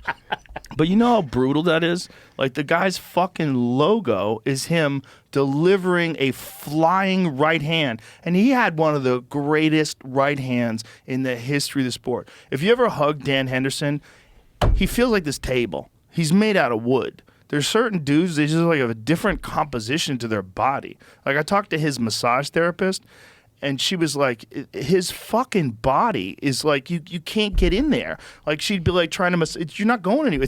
He's so fucking dense. And when he would deliver a right hand, it was just preposterous. And he would load that fucking thing up and just always look for it. And when he landed it, you're fucked. He knocked out Fedor. That fucking guy is a middleweight. And he knocked out one of the greatest heavyweights of all time in a fight where he was in trouble. He got caught in a bad situation. He was on the bottom. Fedor is cracking him, and he escapes. He sneaks out the side and cracks him with an uppercut and then lands a couple follow-up shots and puts him out. That motherfucker could punch. And imagine his logo is him flying through the air, hitting an unconscious opponent. It's quite the boss move, for sure. That is like pulling your dick out and, laying it on the table. And having a big old hog. Big old hog. Big old donkey dick. I mean, Have you ever been hugged by dudes where you're just like, don't ever hug me again? yeah, all the time. I fucking hug all those guys. Yeah. Insane. Yeah, man. I mean, literally, look, when you meet Brock Lesnar, you're like, what the fuck are you? I had a joke about Brock Lesnar. I'm like, I'm not worried that Brock Lesnar would fuck me. I'm worried he would use me as a condom to fuck something way bigger. Like, breaking into the zoo. Like, where are we going? Shut the fuck up. Okay. Okay. Yeah. Yeah. I mean, there's different kinds of humans in this world. Tim feels like that. Oh, yeah. Fucking, to my own poor decision making, was rolling around with Tim this morning for a little bit, doing wrestling practice. He feels exactly the same way. Yeah, he's a giant chimp. That's how I was going to describe him. He's an ape, for sure. He is a giant chimpanzee with a psychotic mind. He's a beautiful human being and a great American. I was going to say, he's love one that of the kindest people I've I love him to ever death. met, and he is so ridiculously capable and dangerous. When I asked that question, that's exactly who I was thinking of. Because when I moved Tim to Kennedy? Austin in 2015, there was a workout going on at On It where they were raising money for some veteran charity. And we had a mutual friend who basically, had told Tim about me, and hey, he's in the military, and he just comes up and he wraps his arms around me. And I felt so uncomfortable. And I waited for it to end, and it would seem like he was just sinking it in, almost like, hey, Yeah. good to meet you. I was taking a picture with him today, and he was alternating between grabbing my balls and biting me on the shoulder for the picture. So unprofessional. So unprofessional. Yeah, there's different kinds of humans. But what am I going to do about it? I'm like, Tim, please stop. You're going to have to get on steroids. Have you ever met Yoel Romero? No. That's the freak of all freaks. He's the freak of all freaks. Out of all the freak athletes that I've ever met in my life, I talked to Luke Rockhold about him, and he's like, even when you hit that guy, he's made out of metal. Like, Yoel Romero is a famous story. I've told it before. Forgive me if you've heard this. He went to a doctor because the UFC sent him to this doctor after one of his fights, and because he had a fractured orbital. And the doctor examines him and then calls the UFC. He goes, "Where did you find this guy?" And he goes, "Yeah, he's fucking amazing, right?" He goes, No, you don't understand. I've never seen a human like him. He goes, "I have been studying medicine and practicing medicine for more than 40 years. He goes, I've never seen a person like this. He goes, the ligaments and the tendons in his eyes are 3 times larger than a normal person's. Like the structure of his face is different. He had a fractured bone in his orbital. He said they brought him in a few days later. He goes, it's already healing. That's Yoel. I mean, he was on the Cuban Olympic wrestling team, and just he was a part of that program. And you know the way he came on the podcast, and Joey Diaz translated. You know, he was speaking Spanish, and Joey's also Cuban, and you know, and they were. It was a beautiful thing, and the way he was saying. The way he was describing it, he was like, when you go through that program, he goes, you become a fucking machine. You become a machine. Because, you know, the elite wrestlers get better food. They eat more often. And so it, you know, motivates the people below him who they're training with every day to beat them and get better. Yoel was a freak. And you got to understand, Yoel's still elite. And he's like 43 or 44 years old. He's a fucking freak, man. He's a fucking. By the way, cheated against Tim Kennedy. Let's just say that right now. Tim Kennedy had him really badly hurt, cracked him, rocked him, and his corner did some sneaky shit and kept him on the stool. What do you mean sneaky shit? Sneaky shit where he didn't come out at the beginning of the round. They get 1 minute, right? They get 1 minute, and he was still sitting down, and Tim Kennedy's walking around, standing up. He's like, "What the fuck is going on?" And it rattled Tim, and Tim to this day said that he made a mental error, getting upset and flustered about it. And, it really cost him in the fight. But also, he fought Yoel Romero, and Tim wound up losing that fight. But he's got a legitimate argument that they should have stopped that fight. He was not ready at the beginning of the round after, Tim had him bad. See if you can find that. Because Tim had him badly hurt, rocked him. And one of the worst times that Yoel had ever been rocked in a fight. Like probably almost barely made it to the chair at the end of the round? Barely made it. Okay. Barely made it. And he got to the corner, sat down, and the corner, look, they did their fucking job, just like Angelo Dundee did with Cassius Clay when he fought in England. What the fuck is that guy's name?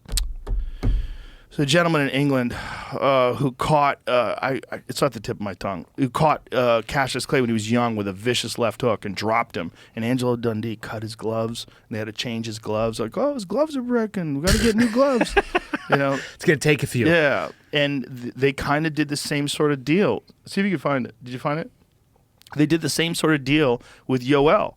Yoel, they kept him sitting down, and Tim's walking around going, what the fuck? Like, he got an extra, I want to say 20, 30 seconds. Henry Cooper is the guy with Muhammad Ali. He caught him with a left hook. So here's Tim.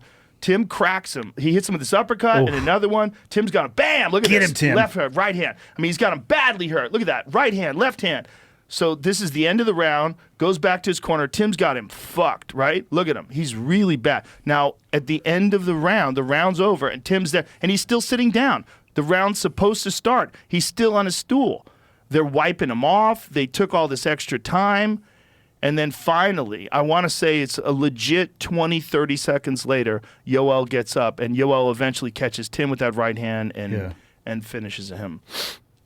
Wow. And Tim lost that fight. But there's a real argument that he should have won that fight. There's a real argument that they should have stopped that fight when he was not ready and getting up at the beginning of the round.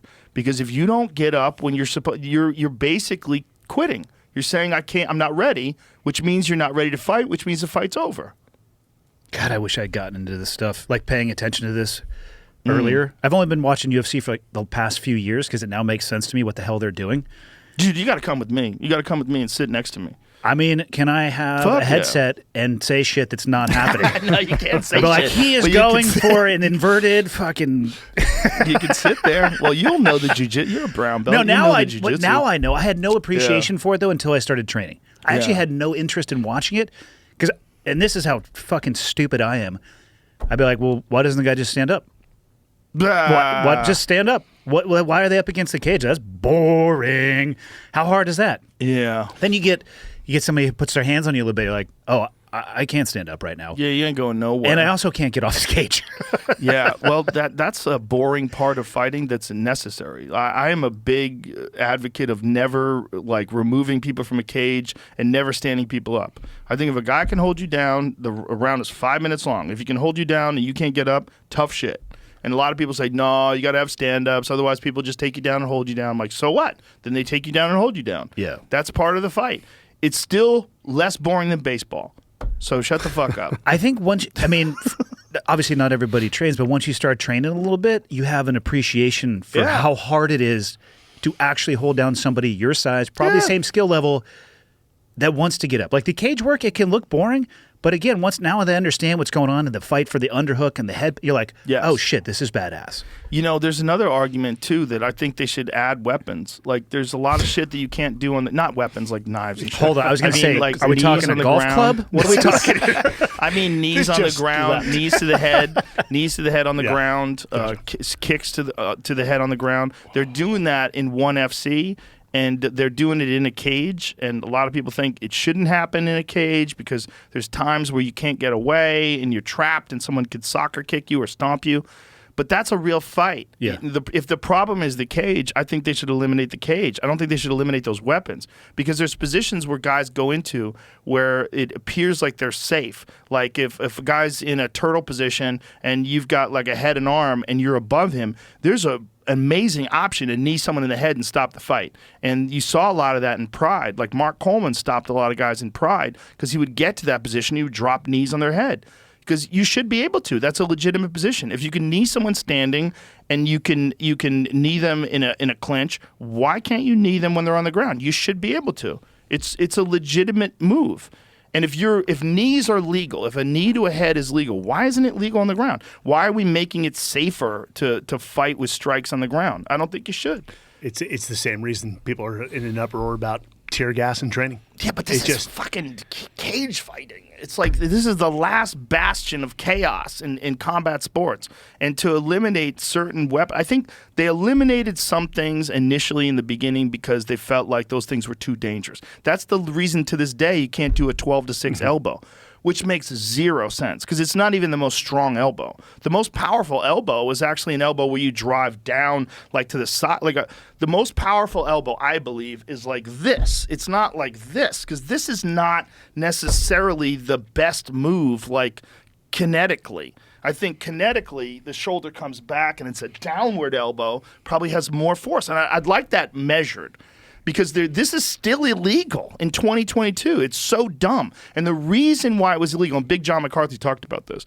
Big John, in the early days, you know, he was a martial artist, a black belt in jiu-jitsu, and he had to go, and he was the referee. He had to go in front of these athletic commissions and talk to them about the sport and try to convince these people to approve it. And one of the things these fucking normies, they didn't like the fact that people could break bricks on TV. Like on ESPN, you see the karate demonstrations, and you're like, well, we can't have that. People could break bricks like that. They could kill people. So they go, okay.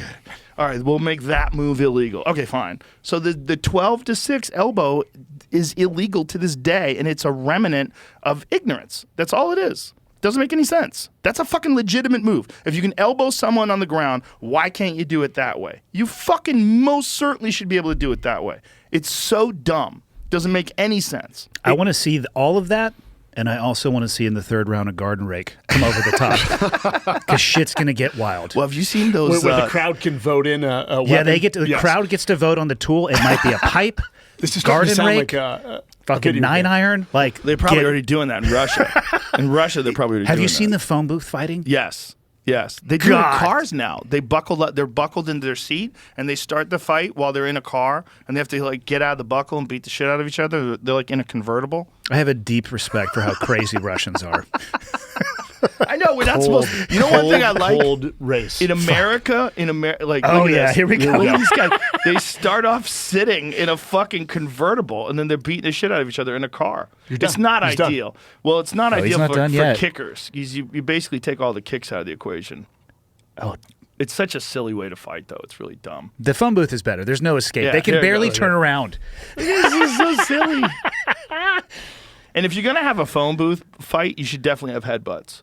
Like David LeDuc, he would shine in phone booths, rather, because David LeDuc, who's the king of Letway, that's that bare knuckle Muay Thai style. Have you ever seen that? They fight in Myanmar.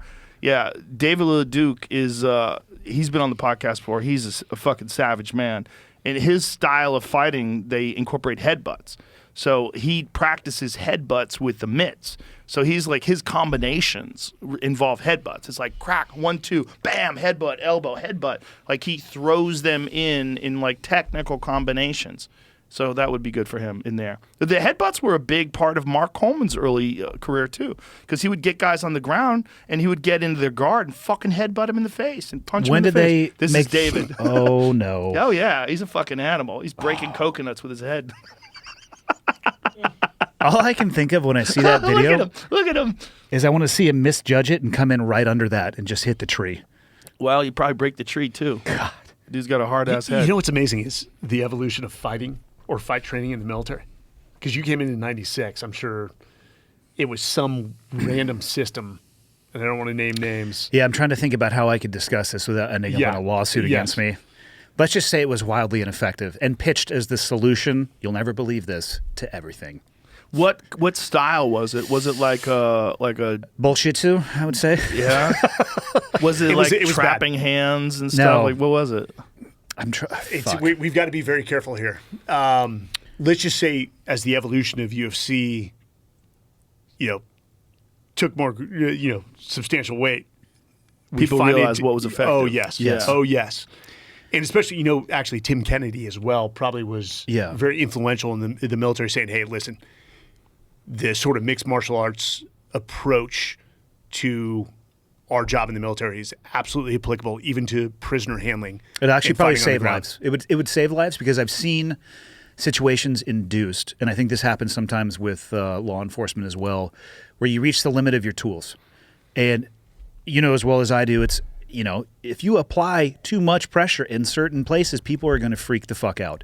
And you probably could get compliance with a lot less force if you knew what you were doing. Right. And so I've seen people lose their lives because the person trying to control them switches them into a legitimate flight or fight state. They think that they are going to get killed by what's happening to them, so it induces a reaction from them, and then they end up getting shot because the person is at the end of their tools. And I don't know how it was for you. I got zero what I would call combatives or I hate the term hand-to-hand training before I got to the East Coast. And then in the shooting phase of selection, in the morning, we were either getting hit in the head or doing kill house runs.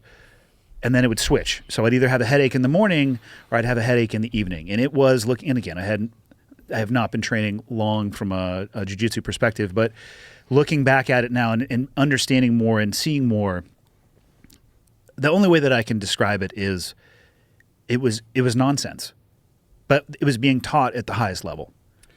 Because they just didn't know. We didn't, well, certain people understood, but there's also, you have to understand with the government contracting, that each person is selling their system. Oh, okay. And there's some politics, but it got better and better. And where you were at, they were bringing in Rasputin. Now there's like a mat space dojo. Rasputin? Full-time coach. I'm sorry.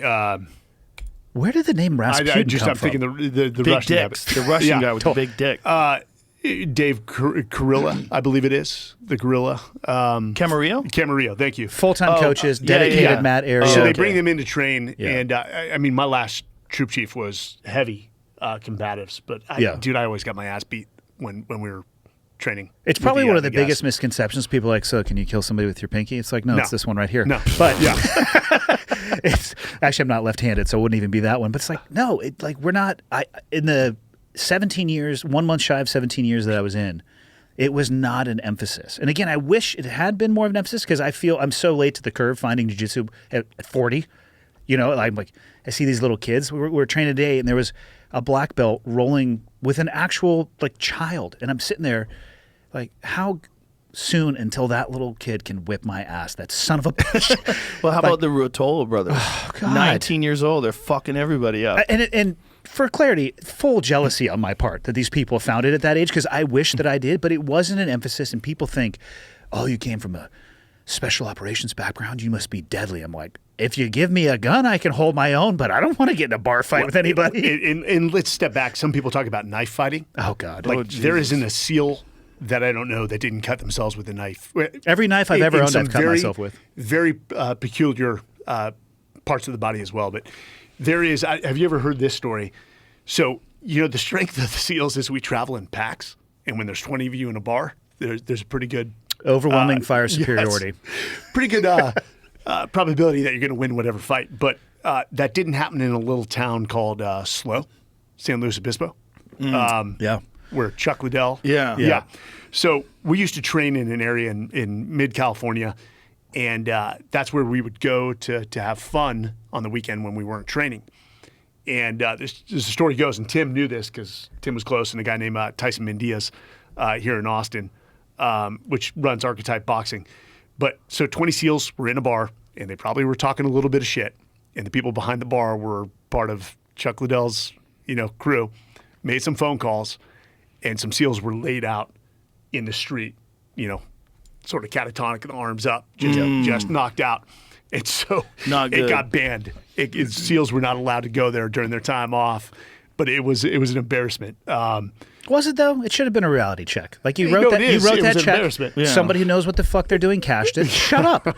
Yeah. Like, I mean, violent altercations, let's say like 99.9% of the time, are completely avoidable. Yeah.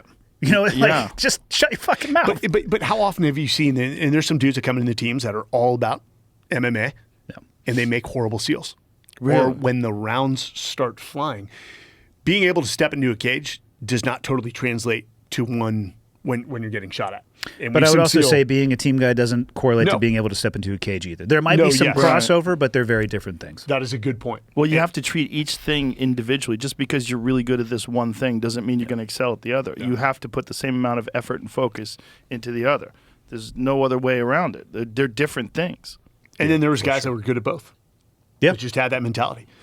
It's a very, very unique community, man. Even Dr. Johnny Kim is not exactly a guy who's training in fight training at all, and he was exceptional on the battlefield. Exceptional, and he is his humility is off the charts. Like the guy, you can tell he has self-doubt, but off the charts, and he is the sweetest man you'll ever meet. Did he go to Harvard to get his medical degree? He did. I wrote about him in my book. And funny enough, and I know Johnny well, and we, again, came through buds, went to SEAL Team 3 together, we're together. When I wrote the book, I put a 4.0. He got a 4.0 in mathematics at the University of San Diego. And he called me. He's like, Mike, it was actually a 3.98. And I'm like, and I always Hey, had this, dickhead, like, Johnny, you can I'm like, round "Hey, that Johnny, Johnny, shut up. I rounded up. Just don't let the truth get in the way of a good story. But, by all rights, he could have returned to the SEAL teams as an officer. Yeah. But he said, no, I want to become a doctor, and the Navy needs more doctors, and he got into Harvard. Is he training for a Mars mission? Oh, Jesus. He's in the I don't know. pipeline for a mission right now. Like he's a legit all that. astronaut. Please make him go second. Don't be the first group that goes to Mars. I think there's going to be a lot of mistakes made. I don't know if Well, second is safe if either. mistakes are made, Freeze and that's the run guy out you of want. oxygen a Yeah. million billion miles away or whatever the fuck it is. Like, not interested. Wouldn't be my chosen way to go if I got to choose for sure. You have to have that guy on. You would be I would love to have that guy on. blown away by. Doesn't by he live just- down here in Texas somewhere? Houston? Well, that is Texas. I'm Close not enough. great at geography, but Yeah, there's exceptional people in this world, and the only way to find out if they're exceptional is to go through exceptional, difficult scenarios and really tried and true. No one's just exceptional for no reason. You have to do something. It's hard. It's hard to do those things. That's why this disparaging of elite combat groups like the SEALs is so disturbing to me. It's because it's done by people who aren't exceptional and who don't understand like what's involved in something like that. I'll push back against that a little bit because sometimes their criticism is correct. How so? Like, what have you read that's correct? It's not necessarily that what I have read in print, because what I have in my own personal experience, Mike, I'd be curious to your thoughts on this. Oftentimes in the print medium, I find that they're coming at it from an angle, and they may, I don't know what necessarily their motivation may be. Sometimes I would even describe it as they have an axe to grind, and I don't know where that motivation comes from the axe to grind, but I think that transparency from the SEAL community is not perfect. And I can only speak to the SEAL community that I served in. We could have done things better. We could have evolved faster early on in the war. And it's tough to evolve at the speed of war. Like, it's very, very hard, and we were behind. I don't think that criticism is a bad thing, and I don't think that you have to be a SEAL to look at a program and say, hey, maybe you could look at doing something like this to improve it. But it should be positioned that way, not a hatchet job that's trying to hobble the legs of the community because you haven't, you know what I mean? Mm-hmm. So it's almost as if the motivation from the person who has that criticism matters almost as much as the criticism. The motivation to improve it. If they have that, because some Right. people, and that's what I'm saying, a lot of the things that I read, there's no motivation to improve it. It's a Right. motivation to chisel it away or to hobble it with an axe. And I don't know, maybe they had a terrible experience with a SEAL. Guess who else has had a terrible experience with a SEAL? Fucking me, Mike. Like, I have wanted to kill some of the people that I worked with. And I've told them that to their face.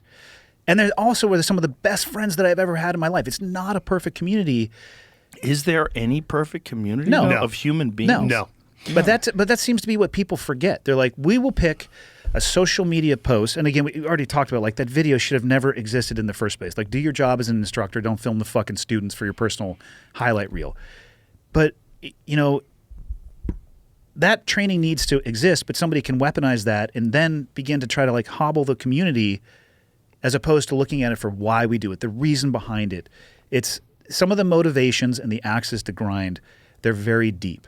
And it's not helping the community. It's actually hurting it. And I don't know if that's what those people want. I don't know if they want notoriety for writing those things. I don't know. It's sensationalism. Is for every 1,000 things we do right for the one thing we do wrong, it ends up on the front page of international news. And they focus on that one thing despite all the great things that special operations or the military has done for years. Right. It's a lack of a balanced perspective. So here's my perspective of the military, and I don't come from a military lineage. I don't think you did either. Really, yeah, my father served during Vietnam, but Mine did as well. yeah. But the military, at the end of the day, if you look at it in contrast to the American public, it is a leadership incubator. When you go through boot camp or OCS, regardless of whatever service, it's like the greatest onboarding process there is, and they want you to succeed. Even in SEAL training, if 250 kids start, the ultimate goal is 250 graduate. But is that a reality? No. Absolutely freaking not. We want as many to graduate as possible. And let me be clear, with the training, how people are dropped is it's a policy called DOR, drop on request. They self-select out of training. Rarely do the instructors... Or fail standards. Yes. Rarely, though, do the instructors in first phase have to launch people. Most people Correct. predominantly are DOR. And we see them out in a very professional and tactful way. And we make sure, hey, what did you learn from that experience? What do you want to do in the Navy? And it's sometimes the Navy will just let them exit out of the military. But, dude, we put a precedence on leadership. Even then, even though, I mean, the two organizations that wrote the manual on leadership are the Army and the Marine Corps, not the SEAL teams. We copyrighted or plagiarized everything from the Marine Corps and the Army. That's the more correct term. We didn't copyright plagiarized. We get it wrong. It's an organization run by humans. And, the funny part is every kid that comes out of BUD/S has the potential to be a great SEAL. The next step is who do they end up under as a mentor? Because we sometimes allow bad actors to stay in the community, and guess what they do? They impact the young SEALs below them. And the young SEALs, whatever they learn from them, believe that is the standard and that's acceptable within the community. And that leads to bad SEALs. But, I mean, there was a name up there, Admiral Keith Richards. That guy's a stud, man. Is he perfect? No, but he's a good man, and he's in charge of the community now, as was Wyman Howard, who just retired, who was beloved. The guys would do anything for Wyman Howard, and Wyman Howard wouldn't ask them to do anything illegal or that would get them in any trouble whatsoever. I mean, these guys are ethical leaders, but that's overlooked in the media, and they just go for that one thing. Well, it's almost impossible to balance the narrative, too. Like, I mean, so how do you combat the video of somebody getting CS gassed on the island? Do you put up 20 videos of training going exactly like what it's supposed to look like? I think you should have someone come on like you that can explain why that's necessary. I think that's the way to combat it. I think that's the only way to combat it. But it goes farther than that, too. What has been asked of people in the military, like the execution of their normal job, and I'll speak only from the special operations perspective, you're operating at what I would describe the limits of the gray area oftentimes, where decisions are going to be made in a super time compressed environment. Now I'm talking about like on target, super time compressed environment with extremely limited information, and mistakes get made. And what I'll say is I've worked with at least every military branch and probably every one of the special operations communities. If you spent only your time looking into the shadows for things that if you were to measure against, are these above the board or below the board, did they meet the standard? And you were only looking for things that were below the board, that didn't meet the standard, you're going to find a lot of them. A lot of those stories are written about or told, and it's hard to, again, balance the narrative. It can make it seem as if that is the way, that is the ethos of the community. This is who we are. This is who we breed. And it's almost impossible to balance it because I don't know how we talk about, Neptune Spear, right? The raid that killed bin Laden. Like, that was very public. That was a success. That's a way to balance the narrative or show the success of what the U.S. military is capable of.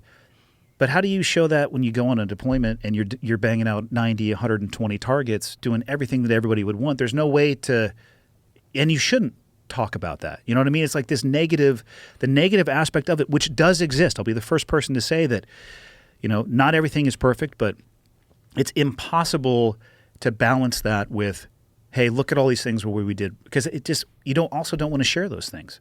Yeah. It's a fucked up metric system and scale. What's the general attitude about people like whoever did kill bin Laden? Because I believe there's more than one person that's taking credit for it. Is that correct?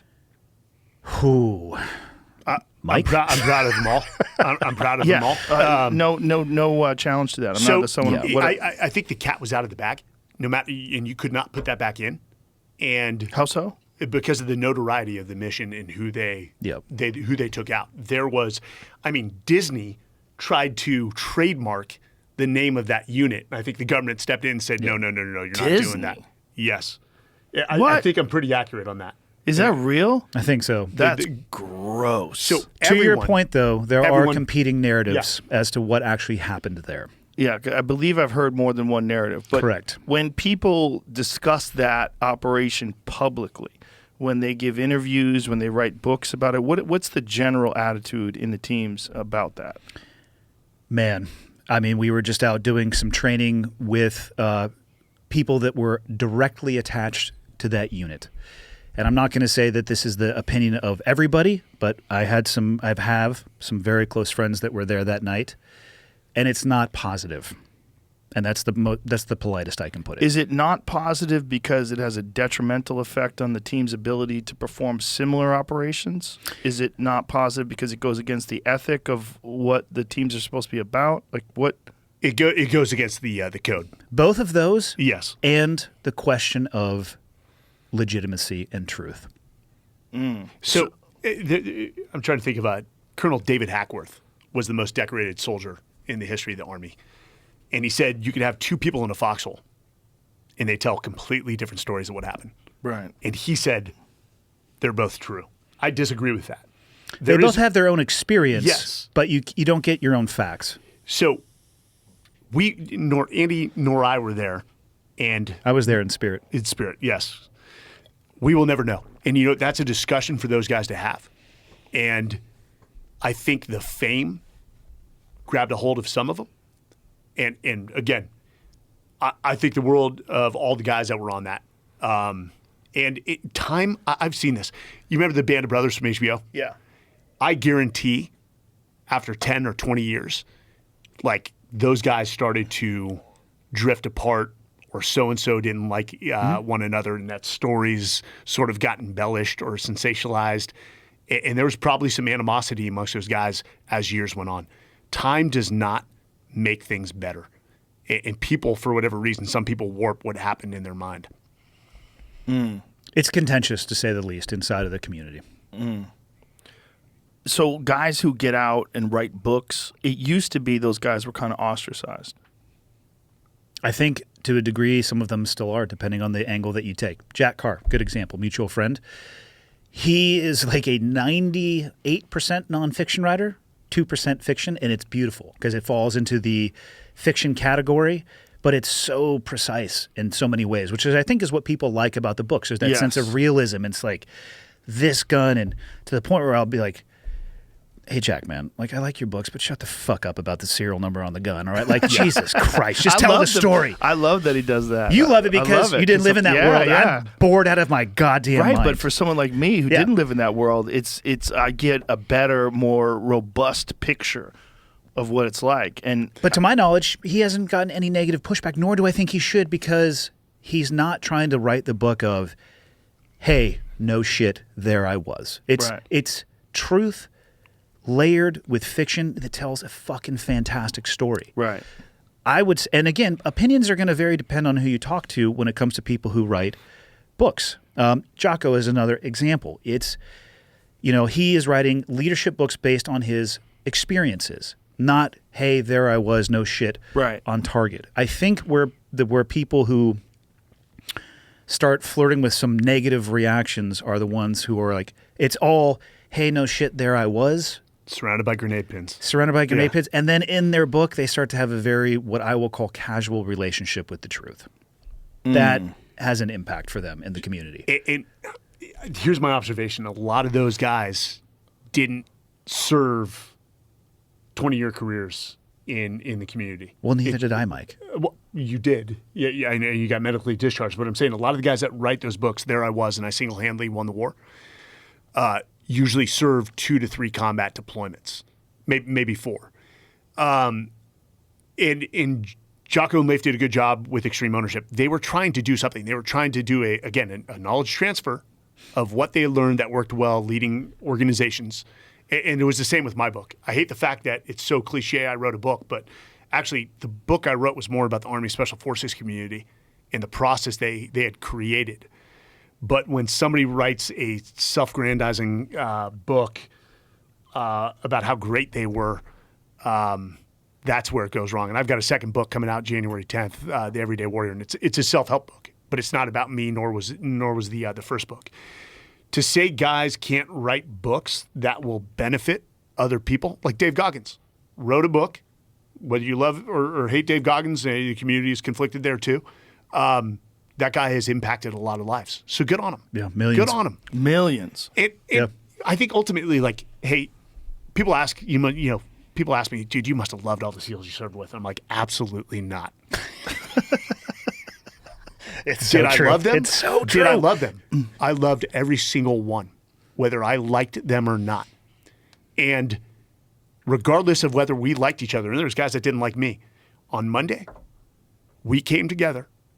We looked at the board and said, what's the mission? We're overseas for 4 months. What's the mission tonight? We're going to operate as a team with professionalism and tact. We're going to accomplish a mission. We're going to bring all our boys home. And then at the end of the deployment, they went their way and drank with their buddies, and I went my way and I drank with my buddies. So I loved all my brothers.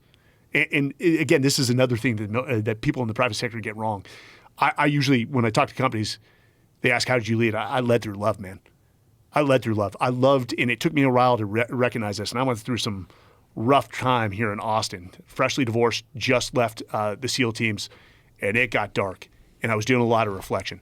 And I came to realize I loved the men and women I served with, my left and right, a lot more than I hated the enemy. I don't care about the enemy. But if somebody was going to threaten one of my brothers or sisters, then God help me, I was going to step in and do whatever it took to annihilate them. But it's the same thing with your kids. You know, the highest form of compassion is accountability. And you've got kids. If your kids do something wrong, you correct them because you want them to become competent, good human beings. And that is love right there. That's accountability. And it's driven through your compassion for them to do your job as a father or a mentor. Absolutely. And no one can argue that. I mean, that's carved in stone. All I would add to that is sometimes you can shit in their kit bag when they're not paying attention for the people you hate. Have you done that? Oh, yeah. Actual shit? Do I need to check my kit bag from this last training No, session? we never I haven't served done- directly together. If you haven't stirred somebody's coffee with your dick at least once, I mean, do you really have any How friends? hot is this coffee, and what's wrong with your dick? You can put stick ice it- cubes in it, Joe, or maybe you just rub it on the edge just to give it it's like the little dusting of, pumpkin spice on the top of the latte. I think that's what they were writing about when they were saying hazing. I don't think that's good. I'm not saying it was good. I'm not saying I'm proud of it. I'm just being honest. Mike There- took the there- higher ground. I took a middle path. I didn't always take the higher ground, but I mean, if it was your birthday, watch out. Like, don't come into work if it's your birthday. If you're overseas and it's your birthday, make sure you're not seen. First of on all, that if day. it's your birthday and you make a big deal out of it, shut the fuck up. Well, we know. Agreed. We know. I am so tired of people and their goddamn birthdays.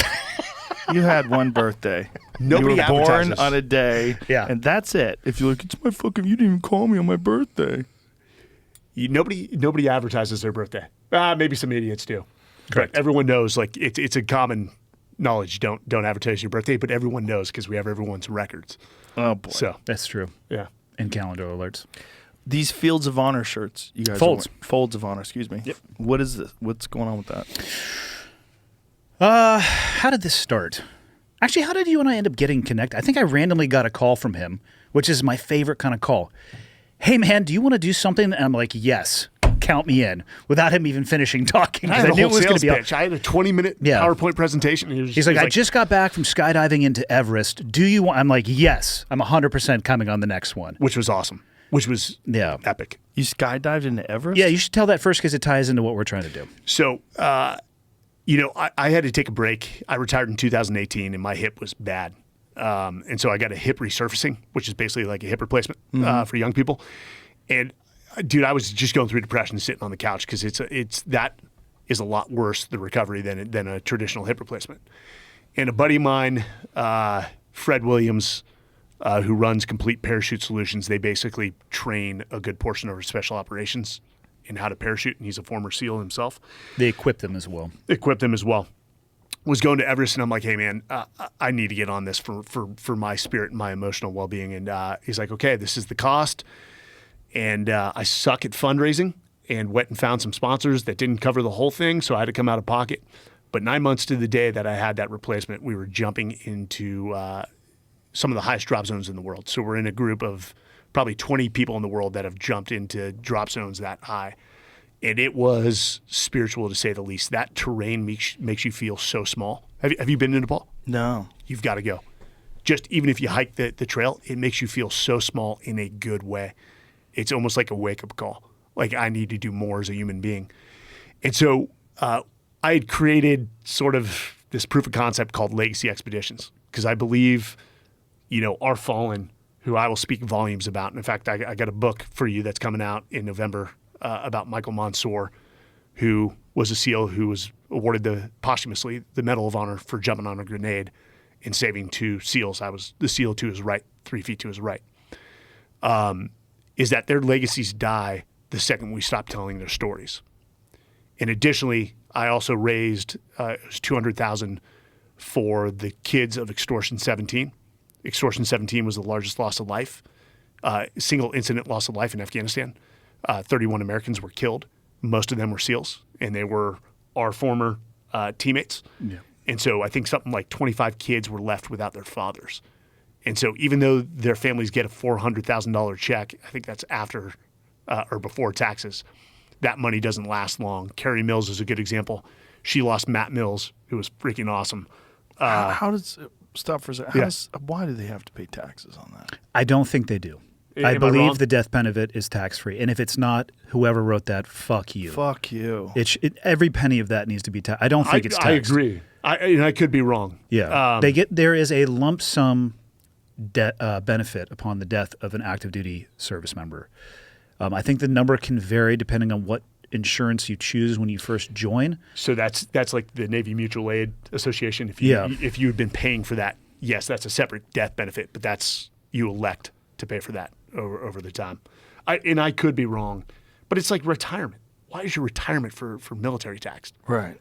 Disability's not. I get that. Yeah. But I don't think military retirement, and that's a whole different subject. But Yeah. Carrie Mills was on a Saturday morning. She got a knock on the door, and her son Cash Mills was 18 months old, can't remember his father, and all of a sudden she's on her own with an 18-month-old, and so that $400,000 doesn't go far. So one of the things beyond honoring their legacy and keeping their stories alive is honor their memory, educate their legacy, and we raise, and with this, what we have coming up, 777 expedition, which has never been done, 7 continents, 7 skydives, 7 days, Folds of Honor educates the spouses and children of disabled and deceased military service members, as well as first responders. And so we're trying to raise that $7 million to give scholarships to those kids to go to college, to go to trade school, things along those lines. But Andy and I, man, I'm just so bored. I have fun with my job, leadership development and executive search, but there is just, you miss that thrill. And that's why I called Andy, who had also raised money for the SEAL Foundation on his record attempt. Which is actually how you and I met. No kidding. With Tate. Yeah. It's really hard to figure out what to do with any skill that you learn from our previous job that has any application in the outside world. Like the leadership stuff, I totally understand that. But if you look at the vast majority of like the rote training that we did, what the fuck am I going to do with that? Outside of the military, you could apply it to law enforcement for sure, some contracting. For me, that never seemed appealing. So I took a 17-year chunk of my life. One of the things that I absolutely have loved, though, since I started doing was skydiving, and so it's not even a useful skill. I think it's been used a half a dozen times for real, or something like that, maybe more. But the reason they don't use it in large group nighttime insertions is it's dangerous as shit. People get hurt all the time. But it's something that I learned from my past that I still can enjoy today, which is a singularly useless hobby unless you can get people to pay attention to it and then use that attention to try to educate them on organizations like Folds of Honor. I mean, it sucks. I mean, the is that brass or copper? I know it changes your skin green, but like I don't know how many people I have so many of those, but I never chose to wear them that much. And those are the names of people left behind. And all of the people that we served with and we worked with, it's so easy to look at the guy who's kitted up, who's boarding the helicopter, and think that that's the only person that's impacted with the death, or that person who, when they get on target, the only reason they're successful is because of the training that they went through. And then from my own personal experience, that's not the case. It's a support network of your extended family.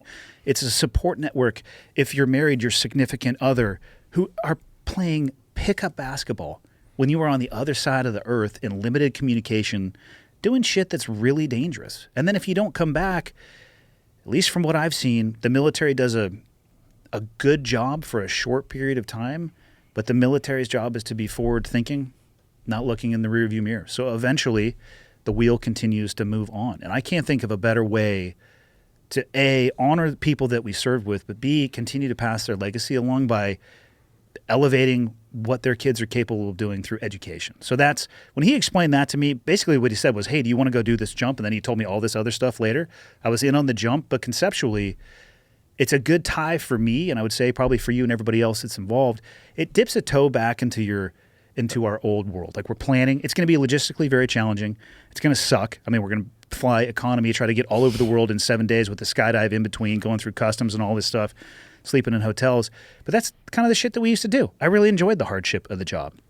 The skydive, easiest part for sure, except for Mike. He's kind of trash in the air. I have plenty of videos to support this. I love putting them up on Instagram. Trash in the air. Oh, fuck yeah. I don't think I've ever heard that expression. But he's half the words. Yeah. What's Thanks, the other part? Trash? Because that's what you're just kind of... It's a great tie-in. And even already in the training, we did a week of training out in Arizona, just getting ready for it. It reconnects you back with people you haven't seen in a decade. And then everybody gets online because it's for a focus. And at the end of the day, I find it to be cathartic for me, but super helpful for people who are left behind. Because I'm telling you, what Mike said is correct. Like, when you stop talking about these people, that sucks that their legacy is gone, but their families are still... I can't imagine having a child who was 18 months old who never knew their father. Like, I mean, yeah. So this is hence why we've named this organization. We're fundraising on this one for Folds of Honor, but our organization is Legacy Expeditions. And where Andy and I want to take this is set up these type of expeditions. Because when I went to Everest, a buddy of ours called me. He was like, hey, man, and we were leaving in 2 weeks. He's like, hey, I need this right now. How can I get on this? And I'm like, fuck. Like, first off, it costs this much. And he's like, yeah, there's no way I can afford that. But there have been multiple guys that reached out like, hey, how do I get involved in this? Yeah. So we want to set up expeditions where we're taking veterans for that spiritual experience. But you're right. It's you know where the spiritual part comes in is when I'm surrounded with these guys again, there is like this camaraderie, this homecoming and belonging. And we like whether some of the guys didn't know each other, they start making fun of each other, and it's just like you're back with the tribe. You're back with the boys. And then we also want to train veterans who have never jumped, even amputees, the gift of flight, and get them trained up and dedicate a parachute to them so that, you know, whether they live in Omaha, Austin, LA, they can go on their own. They've got an outlet to just, as we say, air it out. Because, when you're jumping from 13,000 feet, it is the best view in the world. You put terrain around that, like Everest or where we're starting out in Antarctica, it's ridiculous. I'm not looking forward to that one. The high yesterday was negative 36. And I want to correct, there will be no hotels. There will be 0 hotels. Like purposely, we're making these guys sleep on the ground. If they have to sleep on the ground, it's in the airport waiting for the next You're flight. going to sleep on the ground in Antarctica? I think they have no. lodging arranged there They because do. you would be DED dead. But but literally, I was looking at the temperature the other day. It's negative 36, the high. So they have this pretty robust gear. Like you can't even jump a helmet that moves up and down the visor because that's likely all going to fail given the extreme temperature. And I was asking him, I didn't know this. Like, hey, how high are we going to jump out at Antarctica? 'Cause I'm totally fine getting out at 2,000 feet and getting on the ground into a sleeping bag as fast as possible. He's like, oh, yeah, 13,000 feet. Subtract 2 degrees, if not 3, for every 1,000 feet you go up in the air. So what is 13,000 feet like? What is... It'll Anywhere be from colder negative than 30 when I did It's that. like negative what? 30, negative 30. Well, the time of year we're going to be there, negative 30 to negative 50 Fahrenheit. For how long? How long is the you drop? go from 13, it'd be a minute. So If they we're do what I wanna do, Arc'teryx is yeah. outfitting the guys with a pretty good load. Even if you have a good loadout for cold weather, there's nothing to. I mean, you're still feeling the elements. Which is why I want to get out of 2,000 feet and get in a sleeping bag. That's total cuck move. I'm fine. I'll be a warmest cuck you've ever seen. It's just like Are you guys... So you're dropping down and then you're just going to set up a camp once you hit the ground? No, so there is an It's well established, So actually. Union. So we'll start at Union Glacier Camp. In fact, we've got to fly out to Punta Arenas, Chile, on December 30th. So the whole group, and there's 11 of us plus a film crew, and I'll get to that. Even Eric Prince, a former SEAL, founder of Blackwater, if he's on it. Jericho Denman, 15 combat deployments with the 75th Ranger Regiment. Logan Stark and both Marine those guys are Snipe. from Black Yeah. Rifle. We even have a 73-year-old former Marine back from the Vietnam era, and the guy, we're going to jump him in. A guy named Nick, who's helped set this up, is going to tandem him in. But this guy has set multiple records since he was 70, and I hope I'm doing the cool shit he's doing when I'm that age. But Union Glacier Camp is an established camp. We'll jump there, move on to Santiago, where we're going to jump with the Chilean Special Operations, Barcelona, Spain, Egypt, on to UAE, where we're also going to jump with the UAE Special Operations because they lost a lot of guys in Yemen, on to Perth, Australia, where we'll probably jump with Australian SAS, and then from there to Tampa, Florida for the final jump. But the film crew, led by Dan Myrick, you remember the Blair Witch Project? Yeah. That's Dan Myrick. And that guy broke all the indie records, and that will probably never be touched. And he's been awesome. Him and Christian Krempel we're close, and we're going to be doing more work with them as we expand this. My only ask is that Dan doesn't make it weird. Like Blair Witchy? Like Blair Witch, yeah. Like, is he filming this? He's filming this. How could he make it... I mean, what is he going to do? I don't know. Get inside your sleeping bag with Yeah. you. I mean, my head's going in a million different directions right now. Yetis, shit. He's done it before. He created Yeah. a genre of horror films. Well, there's one thing to do the jumps, which will be cool, but actually capturing everything that goes into it, I think it's way harder. Right. The jumping, in my Easy. opinion, we haven't done this yet, is the easiest part. Like, oh, okay, gravity works. Checked it many times. Get out over the DZ, land on the DZ. But then everything else that goes in between, weather, aircraft delay, like that's actually the hard part. And then there's each other. I mean, when you're with each other in close quarters for 7 days, we're going to kill each other at times. There's going to be, so we're going to fuck each other with each other during when other people are sleeping. The More than shenanigans, likely. the shenanigans are going to be off the roof. And are you guys doing this for a documentary? Like, There will be one associated with that. I've never made a documentary. I do know that it takes time to do that. The whole purpose of it, though, is, again, like I said, kind of like the first time I met you, to get eyeballs on something. I will tell you, fundraising. everything I've ever done in my life, up to and including combat operations, raising money is by far the hardest thing. It is unbelievably hard to separate somebody a dollar from their wallet, and it should be, especially in the economic times right now. So it's a challenge. I mean, I think $7 million is a super lofty goal. Is it possible? Yes. Is it probable? I don't know if I would necessarily say yes, but that's the whole point, is to do something like this. Like everything, the hardships around it is exactly what I love. But at this point, I just want to be able to pass on and do things for other people who gave far more than I did. I mean, it's impossible to describe the impact that it has when people get the literal knock on the door, which is still how they do it. Yeah, and So $7 million would be 1,400 $5,000 scholarships, and that's not only military families. first responders. That's first responders as well.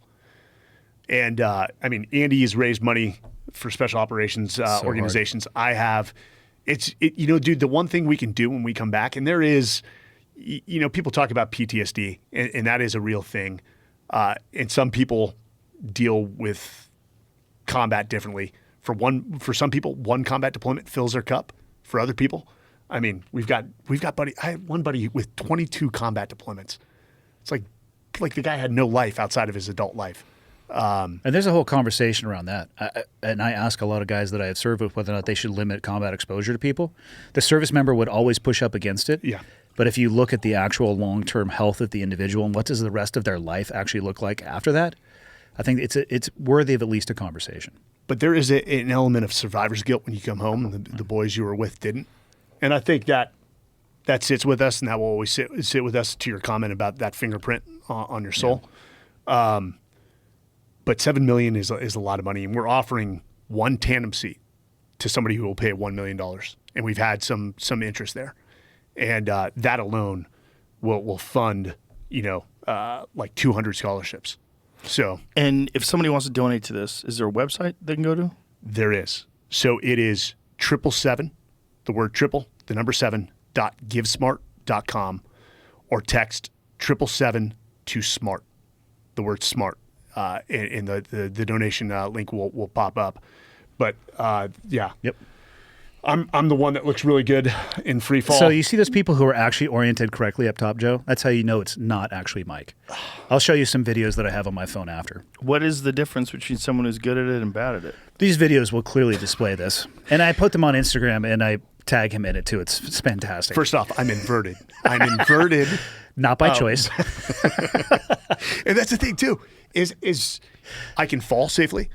But our guys what we're training them to be very good at is to land on very small DZs. So canopy control and confined DZ skills is what we trained on. And we'll have another training camp December 5th to the 8th in Arizona. Here's a video of it. Yeah. I'm going to try to go to Everest with him next year and take Leah for a tandem at the base of Everest. I think it'd be pretty awesome. Tough to beat, though, is the problem. Now I got to bring Jordan. Good job. Wow. And Dave Batista is also assisting with this to support the cause. And so why did you choose to parachute into Everest?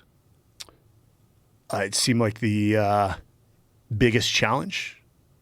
And I mean, so the canopy, because of the air density at that elevation, your canopy is screaming.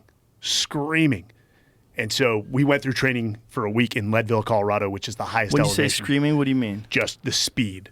It's high speed. High speed. Because the air The is air very density. thin? Yes. And so this is me and Andy in Iceland, which I've never seen a grown man cry after Andy yelled at him. Andy yelled at somebody? Oh, Andy's got that video. About once every 10 years, I will have a moment where I fall short of who I want to be, Joe, and that occurred in Iceland. I had some choice words for it. Was all based around safety, not my safety or Mike's safety. I mean, jumping in austere locations is something that I've done for a really long time, and I helped write the book on how to do it. But it got to a point where the cup boiled over, or the kettle boiled over a little bit, and I forgot my GoPro was on, so they got a good laugh about it at dinner. I mean, and the guy he yelled at, It wasn't his fault. He was a nice guy. He had a good heart. I didn't yell. I had pointed and choice words. Yes. It was almost like you yelled at a special needs kid. I mean, Yeah. that's It was the rough. equivalent. Yeah. What was the problem? What did he done wrong? Oh, Andy, go ahead. Is there time for a bathroom break? Yeah, do you need to pee? Yeah. Go ahead. Dude. Go Yeah, ahead. I can Go talk take a about it. leak. Trying to think about the best way to describe it. We were in a situation where experience matters in anything, right? Like, would you ever throw somebody in an MMA cage on their first day? No, be unreasonable, right? So skydiving is the same thing. Most people do their entire skydiving journey at an airport, which is really linear, like this table, the plane. Skydiving in San Diego is a perfect example. The plane takes off to the west. It always comes back towards the mountains, and most days, depending on the wind, it is going to be going back towards the west, and it looks the same. You land the same. The landing pattern is the same. People still get hurt in that. There was a large group of people who paid a substantial amount of money to go to Iceland, and it was pretty readily apparent that the net, if you will, the safety net that existed was non-existent or barely there. Things, and an inability to talk to an aircraft, an inability to talk to the jumpers once they were on the ground, varying levels of experience from low hundreds, like low 100s jumps up into, I think one of the guy there had like 20,000 jumps. And I have been around enough people and have done enough jumping and watched people getting hurt that, again, I wasn't worried about my safety and I wasn't worried about Mike's safety because I knew my background. But after watching what happened the first day and then somebody getting hurt on the first jump of the second day and then some stuff that transpired in an aircraft, and we jumped into a location where the altimeter settings were incorrect based off the information. So I got to the ground and my altimeter read negative 750 feet. Not awesome. How does that happen? They tell you to set it improperly on the ground. So sometimes you will take off from an altitude that is above or below where you're going to land. And you need to set your altimeter for where you're going to land, not for where you're going to take off. And are you doing this with like a wrist computer? It can be digital or it can be analog, but either way it has to be set correctly. Otherwise, what you're looking at, whether it's analog or digital, is not going to be giving you the correct information. So the first jump or the second jump of the second day, we were told by the person running our aircraft that we needed to offset 750 feet, which is not that big of a deal. And also, by the way, on the reserve parachute, there's a computer with a small pyrotechnic charge that has essentially a razor blade that cuts your reserve parachute if it senses a barometric pressure, I believe, barometric pressure, speed, and altitude criteria. And these things have like hundreds of documented saves. Unconscious skydiver, the thing goes off, your reserve comes out, and at least you land under a reserve parachute. They can be offset as well. But if you're going to be jumping into a place, let's say you were supposed to land 750 feet higher, and now all of a sudden you're going to land somewhere that's 300, sea level, which is essentially what we ended up doing, both the computer in your reserve parachute and the altimeter on your wrist are presenting information to you that is incorrect. So when I thought I was or if somebody thought they were at their normal pull altitude, say of 3,000 feet, they're actually at 2,250. Let's say they have a malfunction and you normally will give yourself a certain amount of time to work through that. You could easily burn through the criteria for your reserve to fire, and the next thing you know, you have dual entanglement with both canopies out, and that's how people die. So we landed, I looked down, it said negative 750. They audibled in the aircraft and just pulled out a phone and said, hey, we're jumping in here. Nobody had ever seen it. There was no real wind indicators on the ground. And at that point, Mike went and picked a woman up out of a field with a broken leg and on the first jump of the second day. So that had already happened that day. We got into the plane. I'm glossing over a lot of things to try to be as kind as possible to paint a broad picture, though. But it had reached for me when we got onto the ground, like my safety go, no go. I was absolutely just done with what was happening. And again, I didn't want to see anybody else get hurt. It's a dangerous enough activity as it is. So one of the organizers happened to be there, and I had one of my, about every decade falling short of how I should actually talk to people. And let them know exactly how I felt. So Mount Everest was run by us. Same guy running that is running 777, Fred Williams, who's the president of Complete Parachute Solutions. We outsourced this one, and we had a bit of trust. And I think within the first 5 minutes, we were looking at each other when they briefed. All the skydivers were like, something's off here. Yeah. And we quickly recognized it. But funny enough, when they were showing that phone, Andy which Andy's a paying customer for this, they made him the jump master. So they basically made him one of the staff. And he's looking at me, shaking his head. And I remember, I'm like, "Your call, dude." And at one point, I'm like, "Just I'm don't always do it. getting out. I'll be fine. I'm just don't do it." So he's like, "Fuck it," and he jumps, and so I go out after him. It begs a point, like if your mom ever asks, "Hey, if your friends jump out off a bridge or a perfectly good airplane, are you going to do it?" I'm like, hell yes, I am. I mean, I'm going to look out That's the door loyalty. first to make sure. Yeah, but that's loyalty, Yeah. and that's drive. But that was atrocious, and we'll never outsource. We'll run every expedition from here forth because we just do it in a way. That's the one thing I love about the military is we just mitigate risk, man. We go through the checklist as mundane as that may seem or prescribed as it may be, but that's why we have very few fatalities in our operations compared to, let's say, the civilian skydiving world. yeah, it's dangerous enough as it is. Yeah. So Yeah, that doesn't sound good. So had this person done this before? yes, So how'd they fuck up so hugely? 750 feet's a lot. Narcissism. 750 feet is enough to kill people. I mean, it really is. Narcissism? No, it wasn't narcissism. It was I'm talking about somebody else. yeah. Yeah. The reason, and so to come to find out that there actually should never have been briefed an offset for the DZ, the altimeter should have just been set for 0. It highlighted the lack of structure and communication in the chain of command of that organization. Each individual aircraft load was largely operating on their own. And there is some inherent danger in that, of having something that is actually set, briefed, this is the standard. And again, it's one of the beauties. I mean, the military can get very overkill sometimes with briefing and risk mitigation, but there's a reason for it. And the reason is they've hurt people by not doing that. So, yeah, it was... Did you talk about day one and how 75% of all the first 4 loads missed the DZ? Yeah, so we were on the first aircraft. The second aircraft, I think the closest jumper landed 3 miles from us, to include people landing about 5 miles away over a river that had a water temperature that was 1 to 2 degrees above freezing because it was glacier melt. Get some. So Andy and I are on the drop zone because we're the first 2 out of all the 60 skydivers Yeah. spread across 4 passes. And 3 hours after the second pass had landed, some Icelanders pull up. Yeah. And there were some Icelandic personnel.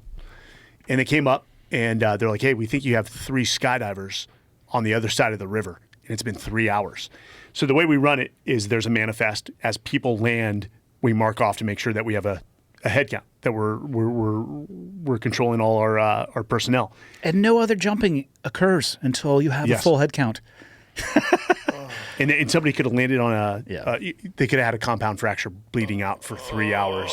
And we fell on the ground laughing.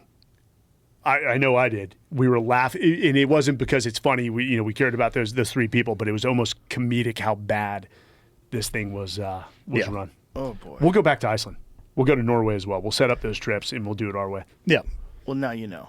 Well, Yeah. soup to nuts control, having people who do it. I mean, it just Soup to nuts? soup to nuts, flash to bang, beginning to end. We will control everything from. You say that a lot? Soup to nuts? Sometimes. You've never said that? No. You're welcome to use that term I anytime you don't want think I ever will. What does that even Military- mean? I I can't- can't you know even what? find like an analogy where soup and nuts go together. Flash to bang, however you would like to describe it. I know Flash it's to actually- bang kind of makes sense. Soup to nuts is Is that not a common term that we use? No, it's not. It's a military. soup to nuts. Yeah. What does it mean by soup? Well, now that you're asking, I don't fucking know. Here what it means. goes. Soup to nuts, Wikipedia. Soup to nuts, an American English idiom that conveys the meaning of from beginning to end, derived from the description of a full course dinner. Oh, nuts at the end? That's a shitty dessert. What kind of dessert are they giving? For clarity, I did not know that. It's just something that I heard somebody else say, so I've repeated. All right. It was in a 1986 episode of Mama's Family, whatever the fuck that is. Oh, it was on That's So Raven. Yeah. I swear Okay. I heard that in the teams. Oh, no, it's used a lot. Yeah. Oh, look, it's an old movie from Laurel and Hardy. From soup to nuts. Wow. Jesus. Okay. Yeah. So don't let that person ever organize shit again. They've already got another one planned. Oh, boy. They do? Same people? To the best of my knowledge, yes. Oh, boy. Well, whoever is listening to this. I said, I'll leave it at that. I don't want to I was just about to say pissing somebody's Cheerios, but I'm afraid Joe's going to be like, what the fuck does that mean? I get pissing Cheerios. I get that one. That one seems clear.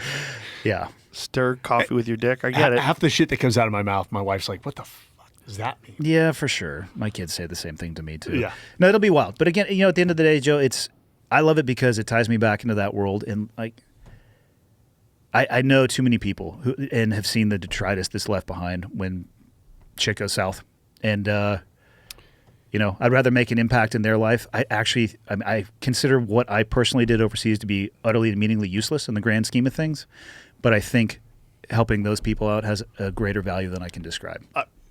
I was just happy to be there with the team and watching these guys display selfless valor on a nightly basis. I still smile at it. But with the documentary, it's not for us. We are also jumping in memory of 1 to 2 veterans on each continent. And so Dan Myrick and Christian Krempel controlled the documentary. We know nothing about how to do that. All we asked is that you focus on the story of those guys we jump in honor of. Yeah. And so hopefully it'll show a different side, as we talked about, Hollywood, painting us a certain way. It'll show a different side of the military veterans and the special operators we know and who they are, and show the professional side, the empathy, the respect. That's important to us, that this thing comes out and tells those stories the right way. That's something their families could be proud of. Beautiful. All right, so one more time, the website? 777.givesmart.com. And if somebody wants that $1 million seat, contact us at lrobinson@foldsofhonor.com. That's lrobinson at foldsofhonor.com. And hell, we're still taking sponsors to fund this thing, but it's a go. December 30th, we leave, and then we have to sit in Antarctica for a little while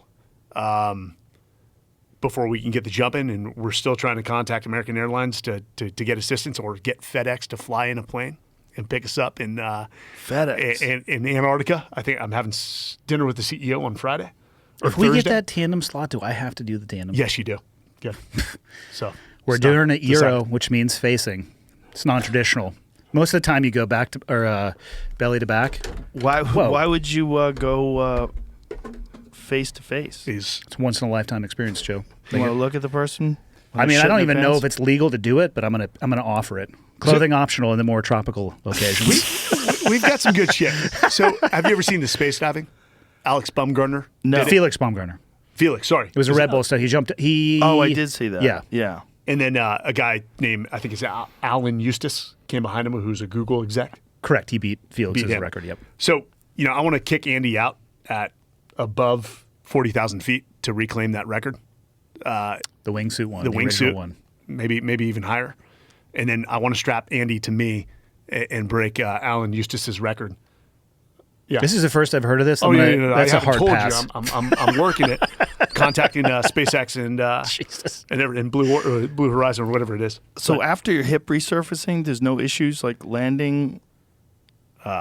So the hip was so bad that it was masking the right hip. And then about a month after I had the surgery, I'm like, wait a second. No, your right hip is killing you. So I've got to have a surgery probably in February for an arthroscopy to see if I can get 3 more years. And then it's going to be a hip resurfacing again.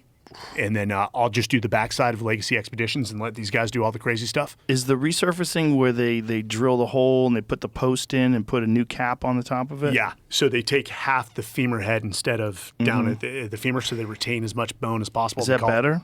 It is. So a lot of hockey players do it and return to the sport. It's like the young man's hip replacement. Yeah. I think Frankie Edgar just had that done. Go to Frankie Edgar's Instagram page. I think he's got a photo of an X-ray. I think he had that done fairly recently, and he's still fighting. So they go through the glute. They cut the muscle, the glute muscle, and that's why the recovery is a lot longer than a traditional hip replacement where they go through the thigh and they just move the muscles apart. How come they have to cut the way they? Yeah, here's Frankie. I think there's photos of the actual. Yeah, That's it. That's it. So they just chop the top off, put that sucker in. They do that from the back? Yes. So I can't get into the specifics, but eventually, if he wears that out and that's lasted, now it's relatively young, a new procedure only the last few decades. Some people have lasted 25 years. But if he's still fighting, that's harsh. So, Do you guys want to see the scar? Not on the screen, just so the okay, so people can't pretty see graphic. that. So that is, it's like a steel, Good call, Jamie. So it's a steel cap. Is that what it is? Basically. And it fits into. Do they change the top as well? Like So they put a medical receptacle or a metal receptacle in the acetabulum. and how long is that supposed to last? They've seen up to 25 years. It's a relatively new procedure. And at 25 years later, do they have to redo it? So you can't There redo it is, that. prepared bone. They can't redo it. So that's when the full hip replacement takes place. Boy. So this is just one operation that will lead to possibly another operation. So it says prepared bone, arthritis removed. So that's That's before what they put the ball on. cap on. Yeah. So they have a hole drilled in the top of Frankie's. Is that his femur? It is. It would have to be. Femur yeah. head. And then the next, oh boy, woof. So he's got Frankie had no cartilage in there, complete wear of cartilage. Yo, Dude, the procedure was well done here in Austin by a guy named Jake Manuel. So the procedure was great. The recovery sucked. how long did it take? Basically about six months. You start rehab, right? I mean, you're doing the in-home, small movements for about a month and a half, and then you go to physical therapy. But they want you to stay away from any like running or major like deadlifting or things like that for about 4 to 6 months. And then after that, you can run. I'm not running, dude.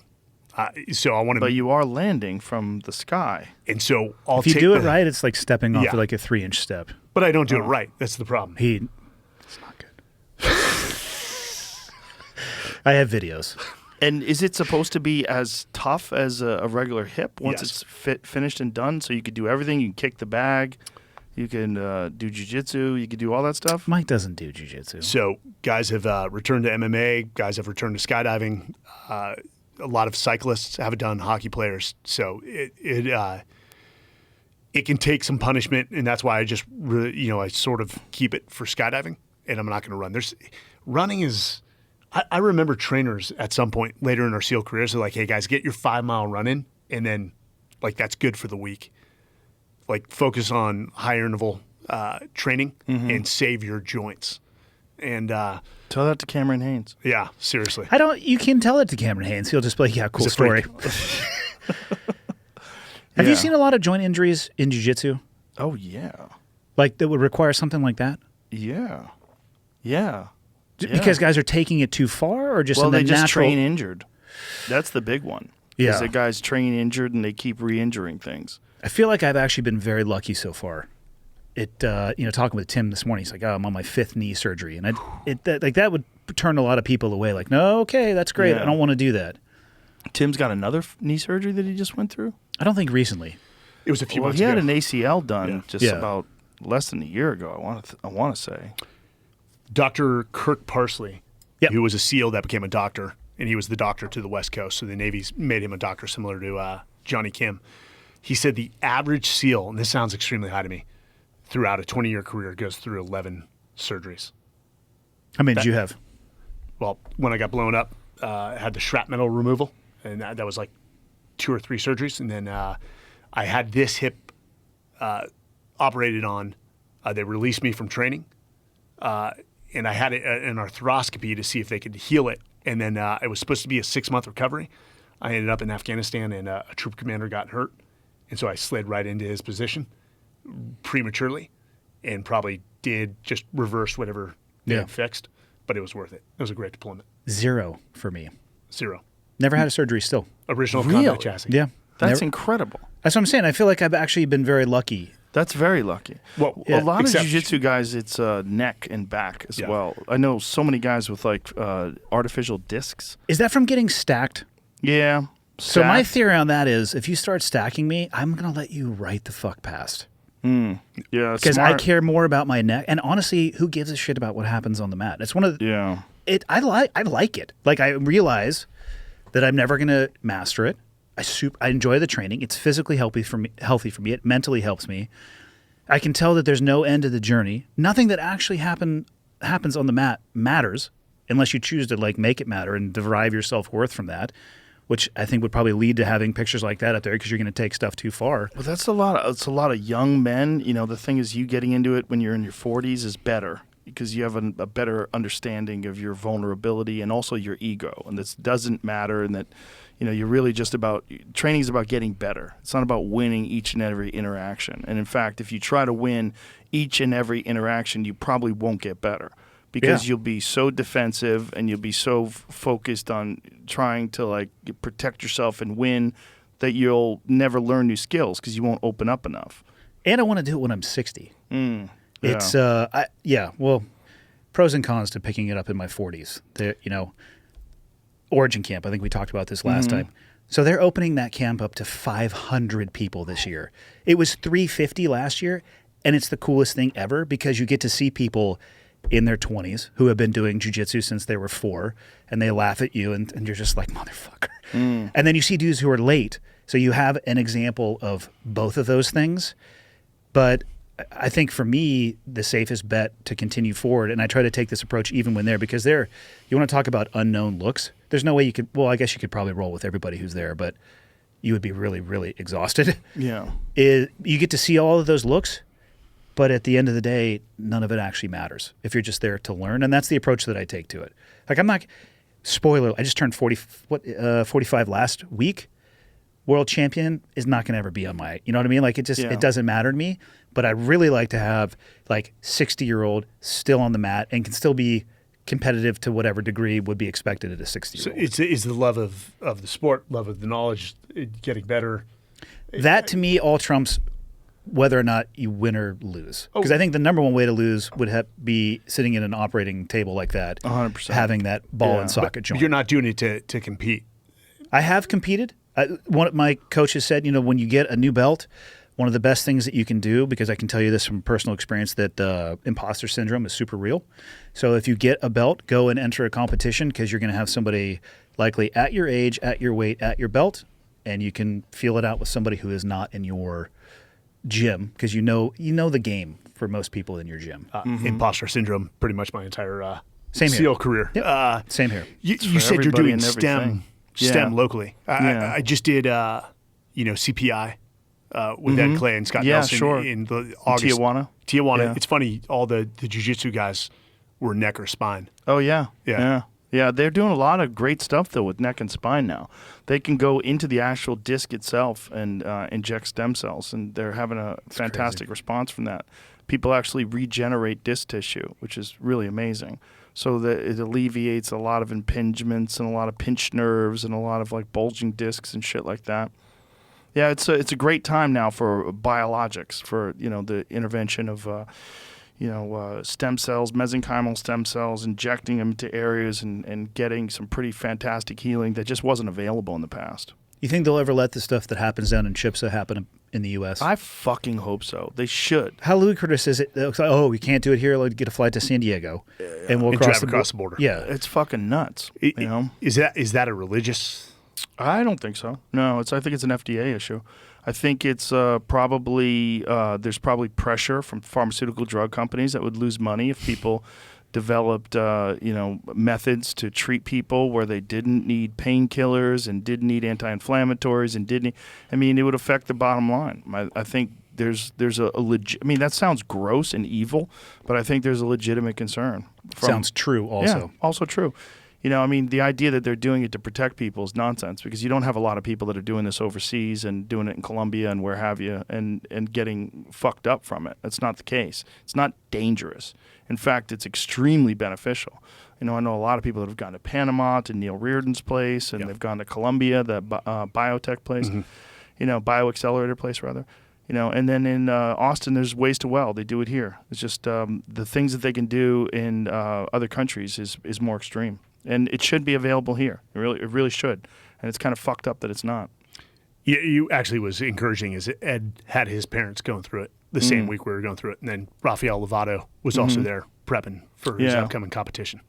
Yeah. No, it's real. I mean, it really has helped a lot of people. I know many, many, many people that have done it. Yeah, so that's a good thing. If you ever do get injured, there's ways to avoid surgery now. Yeah. Like, I've had a lot done. I've injected into my shoulders, my knees, everything. It fixed my right knee. My right knee doesn't bother me at all anymore. It was fucking with me for a long time. The NAD Plus, which was relatively new to me, was awesome.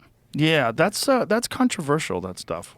NAD is controversial. There's people that believe in it wholeheartedly, and there's people that say it doesn't really get in your cells. All of it is the problem with all that stuff is a lack of studies, and there's stage 3 studies that Dr. Reardon, who he has an office in Dallas, and he's been on my podcast before, and I sent my mom down there to Panama a couple of times to get injections. I just know a lot of people that have had great benefit from stem cells, and me personally too. I'm a big believer in it. Have you had NAD? Yes, Did you feel it in the chest? I did. I have had NAD one time. I had to slow that drip. Yeah, It feels like you're having a heart attack. you got to smoke weed. I did in 11 minutes once. He's a pussy. I was racing the guy that was next to me. Yeah. And It's rough. it fucking hurt. I was vision questing for a little bit, and then I just went and backed it right off. Yeah, but I've also heard that that's not good. That like that feeling is just I don't know. I don't know understand enough. that. Yeah, the mechanics. I don't know of what's enough happening. It's like I said, it's controversial, and I've done it many times. But stem cells, not that controversial. Stem cells I've had great benefits from. Gentlemen, one more time, give out the website for the last people. Yeah, 777.givesmart.com, and everyone thanks you for your service, and we appreciate that. But when you ask them to make a sacrifice, that's when people usually take a step back. We're asking for help here. $7 million, which will be 1,400 scholarships for these kids, both military veterans and first responders. And when the documentary is filmed, any idea of when they're planning on trying to release that? I think it's a long time from when they filmed to actually get something out like that. Like a year, something like that? Probably. We're going to do, obviously, we'll do as much social stuff as we can do along the way, limited by connectivity, but I think there's a plan for that as well, too. But it'll hopefully between the combination of the actual event itself, the documentary, and it's really just a matter of eyeballs, as many eyeballs as you can get on something. Okay, and Andy, give out your social media too.